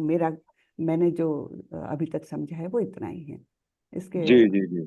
तो ये तो इसको तो स्वीकार किया जा सकता है कि जो आत्माएं हैं या अणु हैं वो विभू में समाहित हो ही जाती हैं, और हम गीता में ये पढ़ रहे हैं, गीता में ये विभू में समाहित यानी मर्ज नहीं होती, उनकी इंडिविजुअलिटी फिर भी रहती है, अंदर जाने के बाद भी रहती है, इंडिविजुअली रहती, वैसे ही बाहर आएंगे वो उन्हीं इच्छाओं के साथ, उसी बैकग्राउंड के साथ, उन्हीं कर्म बंधनों के साथ बाहर आएंगे। ऐसा नहीं है कि मर्ज हो जाए तो उनका अस्तित्व नष्ट नहीं होता। अच्छा अच्छा, हाँ, उनका उनका अस्तित्व अस्तित्व नष्ट नहीं होता है। नहीं, वो अंदर अच्छा जाकर भी, क्योंकि बाहर फिर से आना है उनको, उनके कर्म बंधन है अभी, तब उनको ओ फिर से बाहर आना है, तब कौन सी योनि लेनी है, कुत्ता बनना है, बिल्ली बनना है, तो वो सब अच्छा, है ना उनका। तो इसका मतलब उसमें जाते जरूर हैं लेकिन वो उसी में रहते हैं, अपने स्वरूप में हाँ रहते हैं। हाँ हाँ हाँ, हाँ, बिल्कुल। अब क्लियर हुआ। जी, हरे कृष्णा माता जी, धन्यवाद। हरे कृष्ण, धन्यवाद। मैं कुछ बोलूं माता जी, क्या इस पे कुछ विचार आ रहा है हमारे मन में?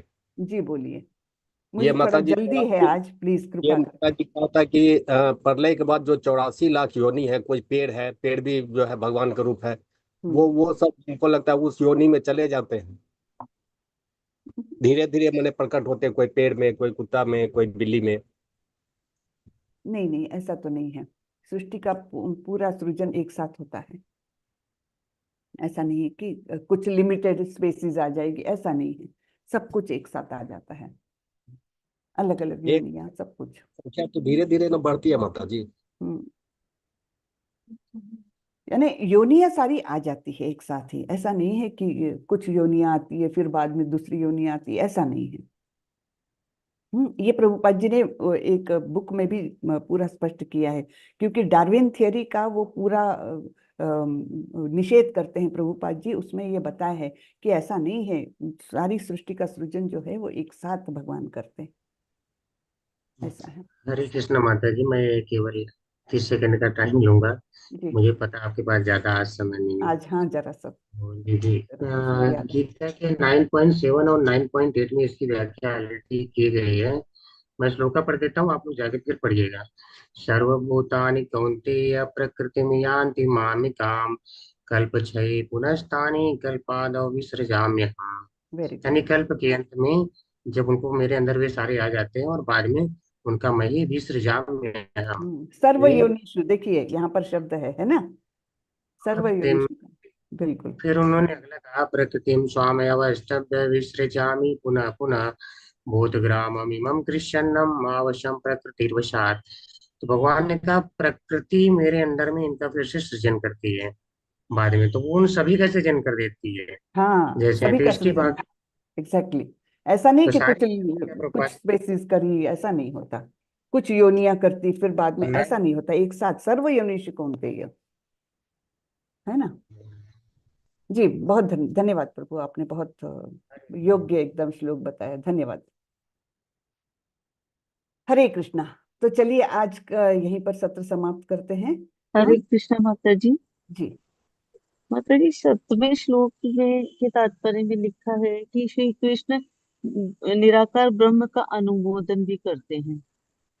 हाँ, उनको भी नकारते नहीं है, लेकिन वो क्या कहाँ पर जाता है, निराकार ब्रह्म। फिर ब्रह्म में जाकर के वो जैसे कारागृह से बाहर निकलना है, और कोई व्यक्ति कारागृह के दीवार पर जाकर बैठ गया, तो वो ना तो अंदर का है ना तो बाहर का है। वो आध्यात्मिक जगत में भी नहीं गए और ना ही भौतिक जगत में रहे, तो वो अटके रहते हैं, और उनका पतन का हमेशा चांस रहता है। वहां पर बैठकर भी वो प्रगति कर सकते हैं, नहीं ऐसा नहीं, लेकिन चांसेस है कि उनकी अधोगति हो जाए। तो फिर वो आत्मविस्तारित इसमें पड़ जाते हैं, यानी समाज सेवा करने लगते हैं, और मतलब वो आध्यात्मिक जगत से छूट जाते हैं, दूर हो जाते हैं।